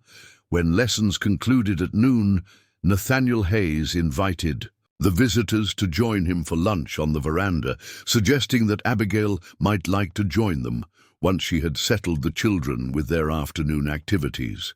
The invitation, delivered casually but with a meaningful glance, clearly indicated that the visitors' interest extended beyond simple observation. 30 minutes later, having organized the children for their afternoon reading period under Mrs. Cooper's supervision, Abigail joined the men on the veranda. The October sunshine provided enough warmth to make outdoor dining pleasant, with spectacular views of the ranch's eastern pastures where cattle grazed peacefully against the backdrop of distant mountains. "Ah, Miss Montgomery," Dr. Barrett greeted her, rising politely as she approached. "Please join us. We've been having a most interesting discussion about educational needs in Montana Territory." Abigail took the offered seat, accepting a cup of coffee from Hayes with a grateful smile. "I hope your observations this morning were informative, despite our humble circumstances." "On the contrary," Professor Thornton replied, "your humble circumstances are precisely what make your achievements so remarkable. You've created an effective educational environment with minimal resources, adapting curriculum to both the practical needs and individual capabilities of your students." Mr. Sinclair leaned forward, his manner becoming more direct. "Miss Montgomery, are you aware of the Helena Educational Foundation's mission?" "I'm afraid not, Mr. Sinclair," Abigail admitted. "My knowledge of educational institutions in Helena is limited." The foundation was established 3 years ago to address the critical shortage of qualified teachers in Montana Territory, particularly in rural and frontier communities, Sinclair explained. "We provide funding for teacher training, school establishment, and educational materials in areas that might otherwise go without formal instruction." Dr. Barrett continued the explanation. "Montana's population is growing rapidly, but educational infrastructure lags significantly behind. Many children receive either no formal education or such limited instruction that they remain functionally illiterate despite attending school for several years." Abigail nodded understanding, having witnessed this reality firsthand in Redemption. Greek, the local school operated only 6 months of the year, with a single teacher responsible for children of all ages and abilities. Many families, particularly those on remote ranches, couldn't spare their children for even this limited education, considering work contributions more valuable than academic learning. "We're in the process of establishing a network of rural schools throughout the territory," Professor Thornton added, "staffed by teachers specifically trained for the unique challenges of frontier education. But finding the right individuals has proven difficult. Most graduates from Eastern teaching colleges are unprepared for Montana's realities." A growing suspicion about the purpose of this visit began to form in Abigail's mind, but she remained silent, waiting for the men to continue their explanation. Nathaniel Hayes, who had been quietly observing the conversation, finally spoke. "What Professor Thornton is working toward, Abigail, is a program that would identify individuals with natural teaching ability, people already adapted to frontier life, and provide them with formal training specifically designed for rural Montana schools." "Precisely," Dr. Barrett confirmed. "And based on what we've observed today, Miss Montgomery, you appear to be exactly the kind of candidate we're seeking." The directness of the statement momentarily robbed Abigail of speech. I'm not sure I understand what you're suggesting, Dr. Barrett." Mr. Sinclair clarified, "The Foundation is prepared to offer you a full scholarship to Montana Territorial College's new teacher training program. 1 year of intensive education in Helena, after which you would return to establish a proper school in this region, with ongoing financial support for supplies, materials, and your salary." The offer was so unexpected, so far beyond anything Abigail had dared to imagine for herself that she could scarcely process its implications. Education had been her dream since childhood, one she had reluctantly abandoned after her mother's death and father's desertion. Now these strangers were presenting an opportunity that seemed plucked directly from her most private hopes. "I'm deeply honored by your offer," she finally managed, her voice steadier than she felt. "But I have responsibilities here, my brothers, my position at the Double H, which is why I've already discussed contingencies with Mr. Hayes." "Professor," Thornton said, glancing at the rancher, "should you accept, arrangements could be made for your brother's care during your training period." Hayes nodded confirmation. "Thomas and Samuel have become part of the Double H, Abigail. They would remain here, continuing their education and ranch duties while you complete your training. Mrs. Cooper has already expressed willingness to provide maternal oversight." The thought of separation from her brothers, even temporarily, sent a spike of anxiety through Abigail's heart. Since their mother's death, she had been their primary caretaker, their constant guardian against further loss. Yet she also recognized that her own educational advancement would ultimately benefit them far more than her continued presence as a housekeeper, however secure that position might be. "This is overwhelming," she admitted. "I would need time to consider such a significant change, to discuss it with my brothers." "Of course," Dr. Barrett assured her. "We wouldn't expect an immediate decision on something so important. The program wouldn't begin until January, which gives you nearly 3 months to make arrangements if you choose to accept." "And if I were to complete this training," Abigail asked, thinking practically, "where exactly would I establish this school you mentioned?" The three visitors exchanged glances before Mr. Sinclair answered. "Ideally, somewhere in this region. The nearest proper school is currently in Billings, leaving dozens of ranch families without reasonable access to education. The specific location would depend partly on community support and available facilities. I've already discussed potential locations with Judge Wilson," Hayes interjected. "The old church building in Redemption Creek has been standing empty since the new one was built last year. With some renovation, it could serve admirably as a schoolhouse." Abigail's eyebrows rose at this revelation. "You've been planning this for some time, Mr. Hayes."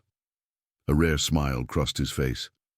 "Let's say I recognize potential that deserved cultivation, much like good Montana soil. But the decision remains entirely yours, Abigail. No one will think less of you if you choose to remain in your current position." The conversation continued through lunch, with Professor Thornton outlining the training program in greater detail. Students would receive intensive instruction in educational theory, curriculum development, and classroom management specifically adapted for frontier settings. Unlike traditional teaching colleges that assumed standard classrooms with abundant resources, this program acknowledged the realities of territorial schools, mixed ages, limited materials, and the need to accommodate seasonal attendance around agricultural cycles. As the meal concluded, Dr. Barrett presented Abigail with an official letter detailing the scholarship offer, including specific information about housing arrangements in Helena and the stipend that would cover her living. "Expenses during training. We'll depart for Helena tomorrow morning," he informed her. "If you decide to accept, simply send word with the monthly mail coach by December 1st, and we'll make all necessary arrangements for your arrival after the new year." The visitors took their leave shortly thereafter, mounting their horses for the return journey to Redemption Creek, where they would catch the eastbound stage to Helena. As they rode away, Abigail remained on the veranda, the official letter clutched in her hand, her mind swirling with possibilities she had never allowed herself to consider. "They were quite impressed with you," Hayes remarked, joining her as the riders disappeared around the bend in the road, particularly Thornton. He rarely offers such unqualified praise. "You should have warned me they were coming," Abigail said, unable to keep a hint of accusation from her voice. "I might have prepared better, worn something more appropriate than a work dress and apron." Hayes shook his head, amusement flickering in his usually serious eyes. "That's precisely why I didn't warn you. They needed to see the real Abigail Montgomery, not some artificial version trying to impress them. Your natural abilities are what caught their attention in my letters." Abigail turned to face him directly, still trying to comprehend his role in this unexpected development. "Why did you do this, Mr. Hayes? Write to them about me, arrange this visit, discuss my brother's care if I leave." All of it. Something shifted in Hayes's expression, a softening around the eyes, a slight relaxation of the habitual reserve he maintained. "Because I recognize unfulfilled potential when I see it, Abigail. You were meant for more than housekeeping, however valuable that work may be. Your mind, your natural gift for teaching, these are rare qualities that shouldn't be wasted. And what about your needs here? Who will manage your household, teach the children? We managed before you arrived and will manage if you choose to pursue this opportunity," Hayes replied practically. "Mrs. Cooper can hire kitchen help from town, and there's a widow in Redemption Creek with some teaching experience who might fill in temporarily." His matter-of-fact tone both reassured and slightly wounded Abigail. Part of her had hoped, foolishly perhaps, that he might express some personal regret at the prospect of her departure. Instead, he seemed to have already planned for her replacement with characteristic efficiency. "I should speak with my brothers," she said finally, folding the letter carefully and tucking it into her pocket. "Their feelings must be considered before I make any decision." Hayes nodded agreement. "Of course, family obligations are sacred." Something in his tone suggested personal experience with this principle, though as usual, he offered no details about his own past.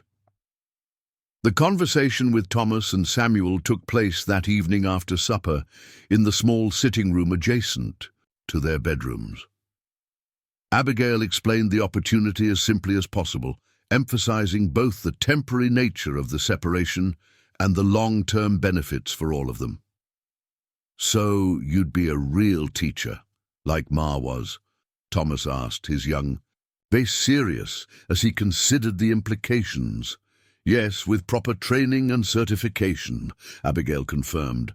"I could establish a school nearby, perhaps even in Redemption Creek, where you boys would attend, along with other children from the area." "But you'd be gone for a whole year." Samuel's lower lip trembled slightly, his 8-year-old understanding, focusing primarily on the immediate separation rather than future benefits. Abigail pulled him close, stroking his hair as she had done since he was a baby.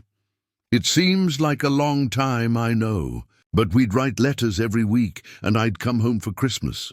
Mrs. Cooper would look after you, and Mr. Hayes has promised you can continue living here just as you do now."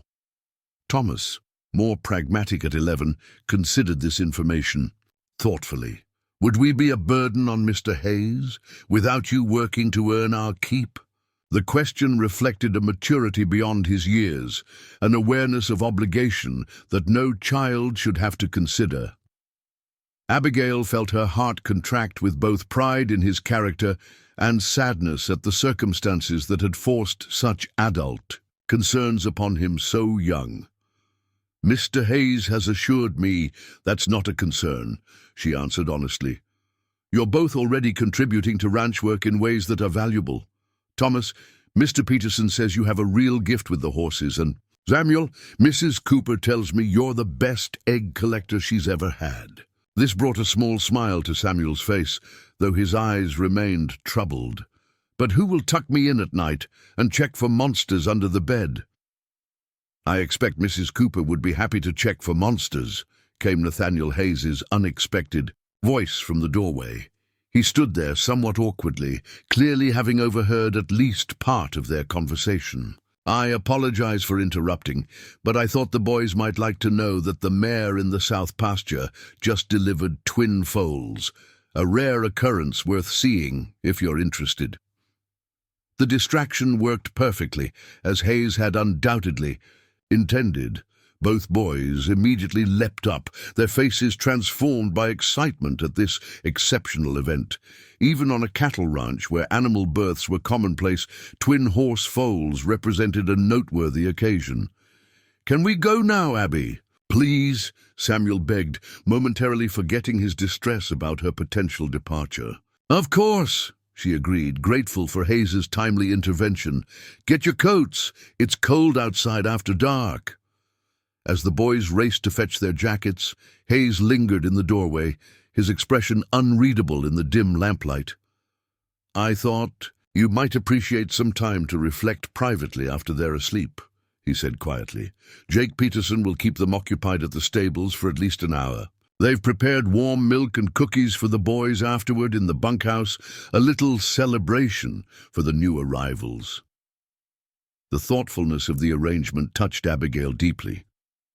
"Thank you. It's been difficult to find moments for private contemplation since your life was turned upside down," Hayes finished for her. "A circumstance I understand better than you might realize." Something in his tone invited inquiry, but before Abigail could formulate a question, the boys returned, bundled in their coats and practically vibrating with excitement. Hayes led them away toward the stables, leaving Abigail alone with her thoughts and the life-altering decision before her. She moved to the window, gazing out at the ranch buildings illuminated by moonlight. In just 3 months, this place had become home in ways the Montgomery farmhouse never quite achieved after her mother's death. The Double H offered security, purpose, and a sense of belonging that had been missing from her life for too long. Yet the letter in her pocket represented something equally precious, the fulfillment of a dream she had thought forever beyond her reach. Education had been her passion since childhood, a love of learning instilled by her mother and nurtured through years of self-directed study whenever books became available. The opportunity to transform that personal passion into a professional calling, to extend her mother's legacy by becoming a teacher herself, pulled at her with undeniable force. The practical obstacles seemed manageable with Hayes's support. Her brothers would be safe and well cared for during her absence. The financial aspects were covered by the Foundation's generous scholarship. Even her return was planned for, with the possibility of establishing a school where education could transform other children's lives as it had her own. What held her back then? Abigail forced herself to confront the unacknowledged question lingering beneath her practical considerations. Was there something or someone at the Double H that made the prospect of leaving particularly difficult? Nathaniel Hayes had saved her from a fate too terrible to contemplate, offered her family sanctuary when they had nowhere else to turn, and now presented her with an opportunity that could secure their future permanently. His kindness, integrity, and quiet strength had become foundational elements in her new life, reliable constants she had come to depend upon, perhaps more than was wise. Yet Hayes himself remained an enigma. Behind his practical efficiency and occasional moments of warmth lay mysteries he seemed determined to maintain. His past before Montana, the circumstances of his wife's death, the reasons for his evident animosity toward Jack Blackwood, all remained shrouded in silence despite the 3 months Abigail had spent under his roof. The sound of laughter drifted from the direction of the stables, her brother's high-pitched excitement mingling with the deeper tones of the ranch hands gathered to witness the rare twin foals. Life at the Double H would continue with or without her presence, Abigail realized. The rhythms of the ranch, the changing seasons, the daily work that sustained them all, none of it depended on her staying. Perhaps that was the most valuable gift Nathaniel Hayes had given her. Not just immediate safety, but the foundation for genuine independence. Unlike her father, who had tried to sell her to satisfy his own needs, or Blackwood, who had seen her as property to be acquired, Hayes offered choices without obligation. He had created circumstances where she could freely decide her own future based on her own desires rather than external pressures. As moonlight silvered the Montana landscape beyond her window, Abigail Montgomery felt a clarity of purpose settling over her like a mantle. The decision before her was not simply about education or career, but about claiming the agency that circumstances had repeatedly attempted to deny her. Whatever choice she made would be hers alone, not forced by desperation or fear, but selected from genuine options with clear-eyed understanding of the consequences. For a girl who had stood trembling in a saloon back room 3 months earlier, watching her father gamble away her future, this freedom to choose represented victory more profound than any academic achievement could provide. In that moment, Abigail understood that regardless of whether she remained at the Double H or departed for Helena, she had already been saved in the way that mattered most, restored to herself, her capabilities, and her right to determine her own destiny. 5 years had passed since Abigail Montgomery stood trembling in the back room of the Silver Dollar Saloon, watching her father gamble away her future to Jack Blackwood. Now, at 21, she stood on the newly constructed porch of the Redemption Creek School, watching children spill into the yard as the final bell of the academic year rang across the valley. "Miss Montgomery! Miss Montgomery!" 8-year-old Lucy Peterson tugged at her skirt, bouncing with excitement. "Did I get the arithmetic prize? Pa said I've been working harder than anybody." Abigail smiled down at the foreman's youngest daughter, whose copper braids and freckled nose reminded her so much of Emma at that age. "The award ceremony is tomorrow, Lucy. You'll have to wait until then like everyone else." The little girl's exaggerated sigh brought laughter from several nearby students. "I can't wait that long. It's positively forever. Forever is precisely how long it will feel if you keep pestering Miss Montgomery," came a deep, amused voice from the bottom of the porch steps. "Your mother's waiting with the wagon. Best not keep her waiting if you want that special supper," she promised. Nathaniel Hayes stood with his hat in hand, the Montana sun highlighting the increased silver at his temples that somehow only enhanced his commanding presence. 5 years had added character to his weathered features without diminishing the quiet strength that had first impressed Abigail during her darkest hour. "Mr. Hayes," Lucy squealed, abandoning her quest for prize information to race down the steps. "Did you bring Stormy? Can I ride him back to the ranch, please?" "Your mother said wagon today," Hayes replied firmly, though his eyes twinkled with the special fondness he reserved for children. "But if you finish your chores before sundown, I might have time for a riding lesson." This compromise sent Lucy racing toward the waiting wagon, shouting the news to her siblings who had already claimed their seats. Hayes watched her go with a slight smile before turning his attention back to Abigail. "The last day always leaves them more wound up than usual," he observed, climbing the steps to join her on the porch. "Though I suspect you've managed to teach them something despite their excitement." "We reviewed next year's expectations and packed away the term's work for summer storage," Abigail confirmed, gesturing toward the schoolroom behind her, where every surface gleamed with fresh cleaning. The older students helped the younger ones organize their portfolios to show their parents. Hayes nodded approval, his gaze taking in the building that had transformed from an abandoned church to the pride of Redemption Creek. Tall windows allowed natural light to flood the space, supplemented by kerosene lamps for darker days. Sturdy pine desks, built by the community during one memorable barn-raising-style weekend, were arranged in 3 sections to accommodate different age groups. Bookshelves lined the walls, filled with volumes that had been donated, purchased, or handmade by students themselves. "Hard to believe this was just an idea 5 years ago," he said, his voice carrying a note of satisfaction that matched Abigail's own sense of accomplishment. 38 students now, if I counted correctly during the spring program. 42 in September, Abigail corrected with quiet pride. The Wilsons are moving back from Billings with 4 school-aged children, and Judge Parker has finally convinced his daughter's family to relocate from Chicago. "The judge mentioned that," Hayes confirmed. "He's quite determined that his grandchildren should grow up with proper Montana values, as he puts it, though I suspect having them close is his primary motivation." They stood in companionable silence for a moment, watching as the last students departed with parents or began their walks home along the now safe roads of Redemption Creek.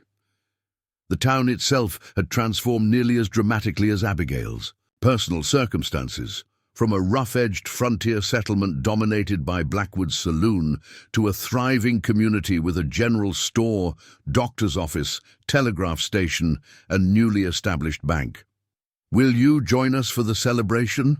"Dinner tonight?" Abigail asked, breaking the comfortable silence between them. "Samuel has been planning the menu for weeks. He's determined to prove that his culinary education in Helena was worth every penny." Hayes smiled at the mention of Abigail's youngest, a brother now 13 and showing remarkable talent as a chef, despite the unconventional nature of such ambitions for a boy in frontier Montana. "I wouldn't miss it, though I should warn you that Thomas mentioned some special announcement he wants to make." A flicker of concern crossed Abigail's face. At 16, her middle brother had grown into a thoughtful young man with her mother's gentle spirit and their father's height and strong build. Unlike Samuel, whose path had revealed itself early and clearly, Thomas remained more difficult to read, his dreams kept close to his chest, despite Abigail's encouragement to share them. "He hasn't mentioned anything to me," she said, gathering her shawl against the cooling afternoon breeze. "I hope it's nothing worrisome."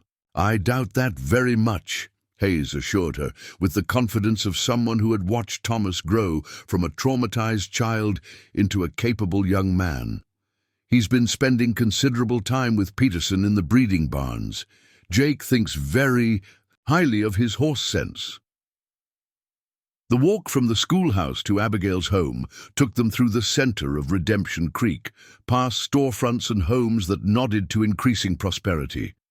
Citizens greeted them respectfully as they passed, many stopping to congratulate Abigail on another successful school year. The deference with which people addressed Hayes, not fearful as they once had with Blackwood, but genuinely respectful, reflected his central role in the community's transformation.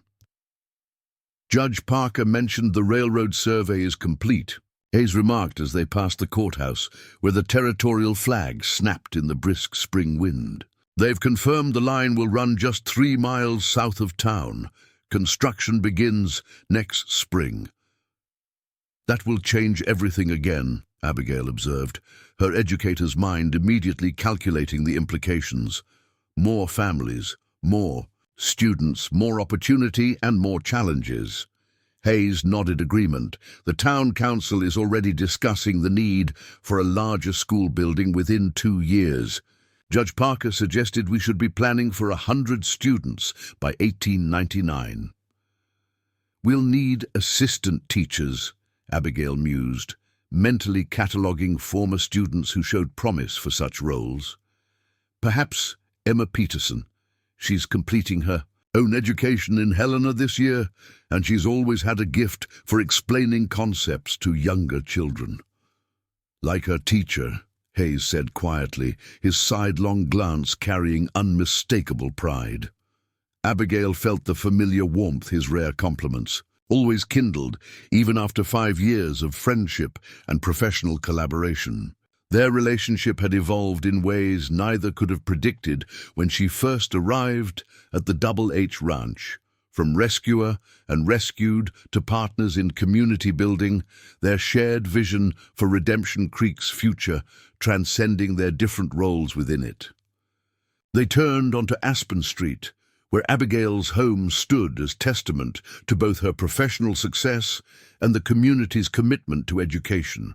The 2-story white clapboard house had been built 3 years earlier on land donated by the town council, a permanent residence for the teacher whose work had transformed educational opportunities throughout the region. A generous garden, wrapped around 3 sides, currently bursting with spring growth that reflected Samuel's horticultural interests alongside his culinary ones. "It appears we're not the first to arrive," Hayes observed, as they approached the picket fence surrounding the property. A sleek buggy with polished brass fittings was tied at the hitching post, an elegant conveyance that seemed almost out of place in frontier Montana. Abigail recognized it immediately. Dr. Barrett must have arrived early. He mentioned in his last letter that he had business in Billings this week. I didn't expect him until tomorrow for the graduation ceremony. That business likely involves you, Hayes commented as he opened the gate for her. The territorial legislature is voting next month on his proposal for teacher training expansion. Your school's success is his primary evidence for the program's effectiveness. He gives me far too much credit, Abigail demurred, though pride in her students' achievements was evident in her voice. The community's support has been equally important. Few teachers receive the kind of backing I've enjoyed here. Hayes raised an eyebrow, his expression mildly challenging. Take the credit you've earned, Abigail. False modesty doesn't become someone who's accomplished what you have.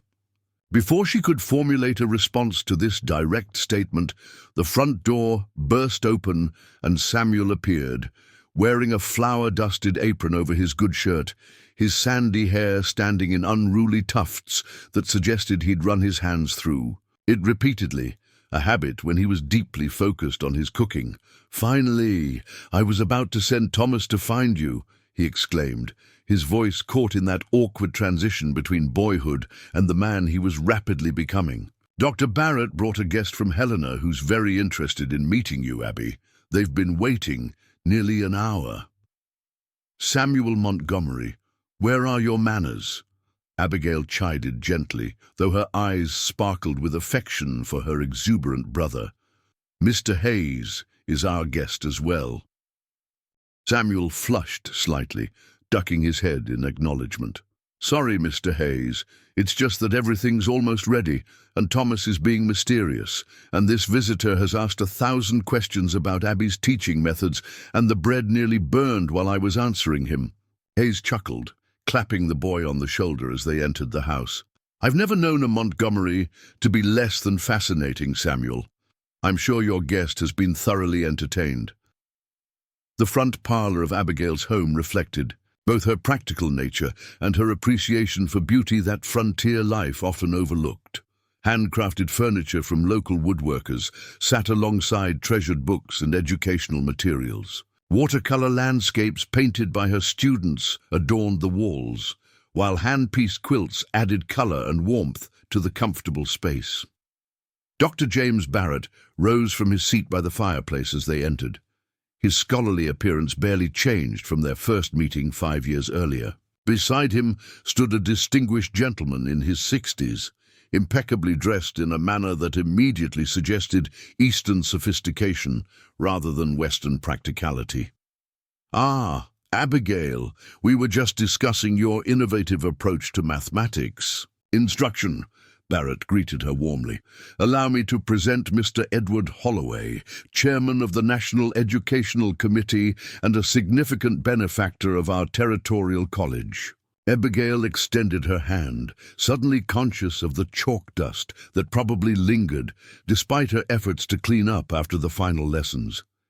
It's an honor to meet you, Mr. Holloway. I've read your monograph on educational standardization with great interest.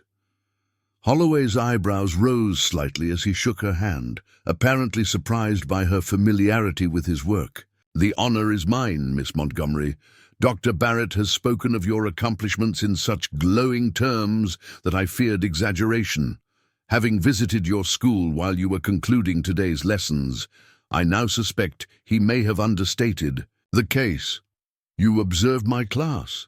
Abigail asked, startled by this revelation. Barrett smiled apologetically. We arrived early and took the liberty of watching through the windows for a few minutes. I hope you don't mind, but I wanted Mr. Holloway to see your methods in action rather than merely hearing descriptions. What particularly impressed me, Holloway interjected, was the seamless integration of practical applications with theoretical concepts. Your students weren't merely reciting facts, they were actively applying knowledge to solve problems relevant to their daily lives. Further discussion was interrupted by Thomas's arrival from the kitchen, where he'd apparently been helping Samuel with dinner preparations. At 16, he had grown tall and broad-shouldered, his resemblance to their father occasionally giving Abigail painful reminders of the man who had abandoned them. Unlike James Montgomery, however, Thomas carried himself with quiet dignity and purposeful determination. Everything's ready, he announced. Samuel says we should eat while it's hot, or he'll never speak to any of us again. This dramatic pronouncement brought laughter from the assembled group as they moved toward the dining room, where Samuel had transformed simple Montana fare into something approaching culinary art. The table was set with Abigail's best linens, and the china that had been a gift from the school board upon her completion of 3 successful years as Redemption Creek's teacher. Conversation flowed easily through the excellent meal, with topics ranging from educational theory to territorial politics to the economic implications of the coming railroad. Abigail noted with approval how confidently Thomas contributed to these adult discussions, particularly when the conversation turned to horse breeding and cattle management, subjects where his growing expertise allowed him to speak with genuine authority despite his youth. As Samuel served his crowning achievement, an apple tart with cinnamon cream that drew appreciative murmurs from everyone at the table, Thomas cleared his throat with unusual formality, casting a meaningful glance toward Nathaniel Hayes before addressing the table at large. Since everyone I care about is here, he began, his voice steady despite the slight flush creeping up his neck, I'd like to share some news, if that's all right. All eyes turned to him expectantly. Abigail felt a flutter of nervous anticipation, having no idea what her brother was about to announce. Mr. Hayes has offered me a position as assistant horse manager at the Double H Ranch, Thomas continued, his words carefully measured, as if he'd rehearsed them many times. Starting this summer, I'll be working directly with Mr. Peterson to develop the new Morgan breeding program, with the opportunity to attend specialized training in Kentucky next spring. Pride and a touch of wistfulness flooded Abigail's heart as she absorbed this announcement. The position represented extraordinary opportunity for a 16-year-old boy, particularly one whose early life had been marked by such traumatic disruption. Yet it also signaled another transition in their family life, Thomas taking his first significant steps toward independent adulthood, his path now distinct from the shared journey they had traveled since their father's betrayal. That's wonderful news, Thomas, she said warmly, reaching across the table to squeeze his hand. Mr. Peterson has spoken highly of your work with the horses whenever I visit the ranch. This position is well earned. Thomas's face relaxed at her approval. "It means living at the ranch full-time, though I'd still come home for Sunday dinners and special occasions. Mr. Hayes says there's a small cabin near the breeding barns that would give me some privacy while keeping me close to the horses." "The cabin where I stayed when I first came to Montana," Hayes confirmed with a nod. "It needs some renovation, but that could be a good project for Thomas to tackle alongside his other duties. Self-sufficiency is an important skill for a young man developing his career." The practical considerations behind the offer, providing Thomas not just employment but mentorship in life skills, was characteristic of Hayes's approach to helping others. He never simply solved problems. He created frameworks where people could build their own solutions, guided by experience but empowered through personal agency. "Well, this calls for a proper toast," Dr. Barrett declared, raising his water glass since neither he nor Abigail permitted spirits in her home, a deliberate choice given the Montgomery family history. "To Thomas Montgomery and his promising future in Montana's equestrian development." As glasses clinked amid congratulations, Abigail caught Hayes watching her with an expression she couldn't quite interpret, something beyond the satisfaction of helping launch a young man's career, a complexity of emotion that vanished behind his usual reserve when he noticed her attention. The evening continued with Samuel receiving his own share of compliments for the meal, followed by Mr. Holloway's surprisingly animated description of educational developments in eastern cities. Throughout it all, Abigail found her thoughts returning to the moment of Hayes's unguarded expression, wondering at its meaning and the unspoken currents that had long flowed beneath their practical partnership in community building. When the visitors finally departed, Barrett and Holloway to the new hotel in town, Thomas accompanying them to bring back the wagon for Hayes, Abigail found herself alone with Nathaniel on the front porch, the spring evening wrapping them in. The mixed fragrances of lilac and pine that characterized Montana in late May. "You've been unusually quiet since Thomas's announcement," Hayes observed, breaking the comfortable silence between them. "Are you concerned about the arrangement?" Abigail considered the question with her typical thoughtfulness before answering. "Not concerned, exactly. Thomas has practically lived at the Double H during school holidays for the past 3 years. The transition won't be so dramatic." "But," Hayes prompted gently. "But it marks another change," she admitted, her gaze fixed on the distant mountains, now shadowed in twilight. "Another step away from the desperate circumstances that first brought us together. Sometimes I wonder if we would have known each other at all if my father hadn't—" She stopped abruptly, still reluctant even after 5 years to directly reference James Montgomery's unforgivable action. If circumstances had been different, Hayes completed for her, his voice thoughtful rather than dismissive of her unfinished thought.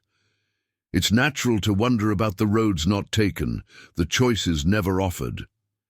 Something in his tone invited reciprocal honesty.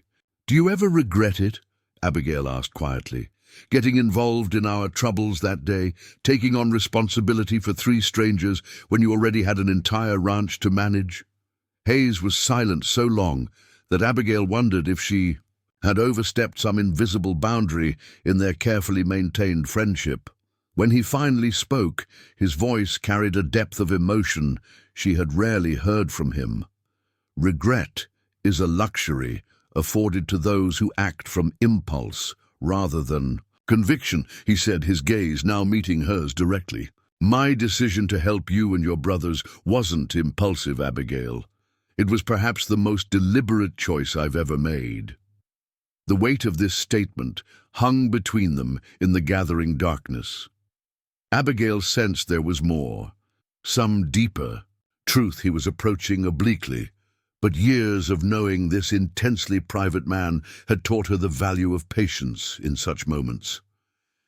"Before you came to Montana," Hayes continued after another long pause, "I was a different man. My wife's death had left me, hollowed out. I managed the ranch efficiently, expanded operations, accumulated wealth that held no particular meaning. I existed rather than lived. This rare glimpse into his inner life held Abigail motionless, afraid that any response might stem the flow of long-withheld confidences. When Jack Blackwood arrived in Redemption Creek, I recognized the type immediately. I'd encountered men like him during the war, predators who see vulnerability as opportunity, who measure their success by others' subjugation. Hayes's jaw tightened momentarily before he continued. I watched him establish his operations, noted his growing influence, but did nothing. It wasn't my concern, I told myself. The choices others made were their own responsibility. Hayes turned slightly, his profile outlined against the last crimson streaks of sunset. Then Clara Miller died, my foreman's sister, barely 17, who had ended up in Blackwood's establishment through circumstances not unlike your own. Jake was devastated. He'd been trying to earn enough to bring her to the Double H, to give her another option. He was 2 weeks too late. The tragedy behind Thomas's opportunity suddenly clarified for Abigail, not just Hayes's intervention in her own desperate situation, but his ongoing investment in her brother's development. He was ensuring that Jake Peterson's loss served some greater purpose, that another young life was guided toward fulfillment rather than destruction.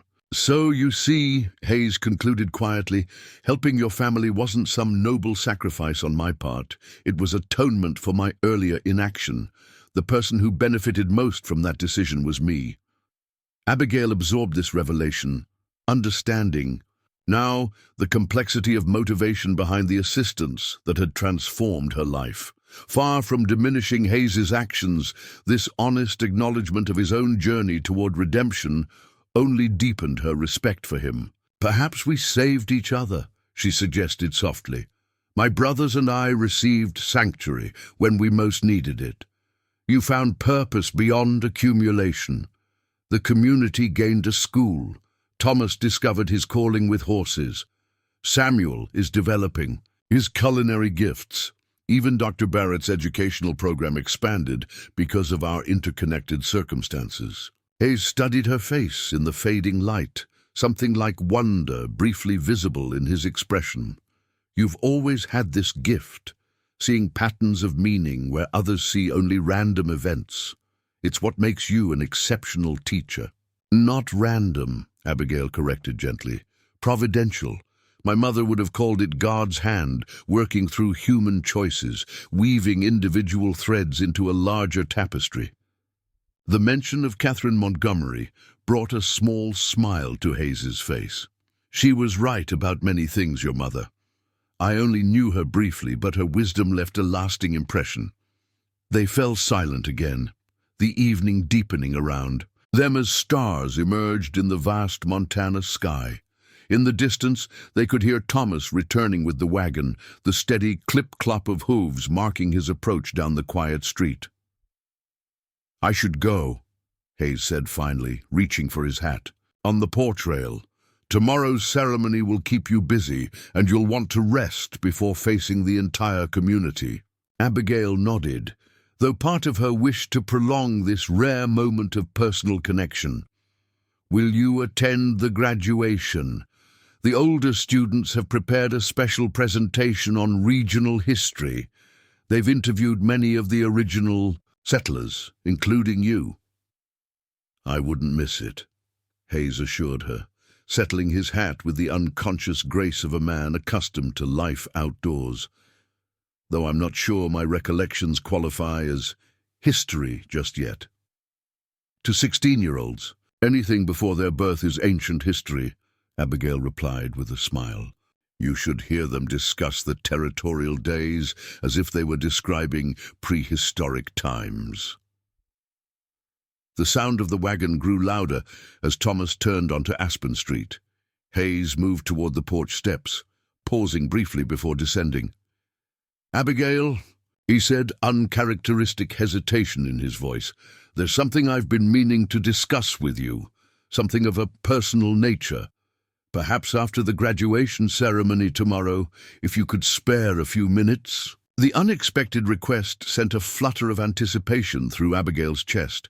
"Of course, we could talk in my office at the school once the reception concludes." Hayes nodded, seemingly satisfied with this arrangement. "Until tomorrow, then, and thank Samuel again for an excellent meal." As he descended the steps to meet Thomas and the waiting wagon, Abigail remained on the porch, watching until they disappeared around the corner toward the main road to the Double H Ranch. 5 years of steady friendship had created a foundation of mutual respect and shared purpose between herself and Nathaniel Hayes. What new dimension might tomorrow's conversation add to that carefully constructed relationship? The question lingered in her mind as she turned to help Samuel with the dinner dishes, her thoughts simultaneously anchored in the satisfying present and curious about the unfolding future. From the desperate girl standing in Blackwood's back room to the confident educator preparing for tomorrow's graduation ceremony, her journey had been marked by unexpected turns and surprising opportunities. Whatever Hayes wished to discuss, she would approach it with the same courage and clarity that had carried her through previous challenges. Montana's night sky spread above Redemption Creek like a canopy of infinite possibility, stars illuminating paths that led toward horizons, yet unexplored. For Abigail Montgomery, who had once faced the narrowest of futures, this expansiveness represented the ultimate victory, not just survival, but the freedom to choose her own destiny among abundant options, surrounded by a community she had helped to build and the family she had fought to protect. The scent of whiskey and cigar smoke from that long-ago saloon back room had faded entirely from memory, replaced by the clean fragrance of pine and promise that now defined her Montana home. Up next, you've got 2 more standout stories right on your screen. If this one hit the mark, you won't want to pass these up. Just click and check them out. And don't forget to subscribe and turn on the notification bell so you don't miss any upload from us.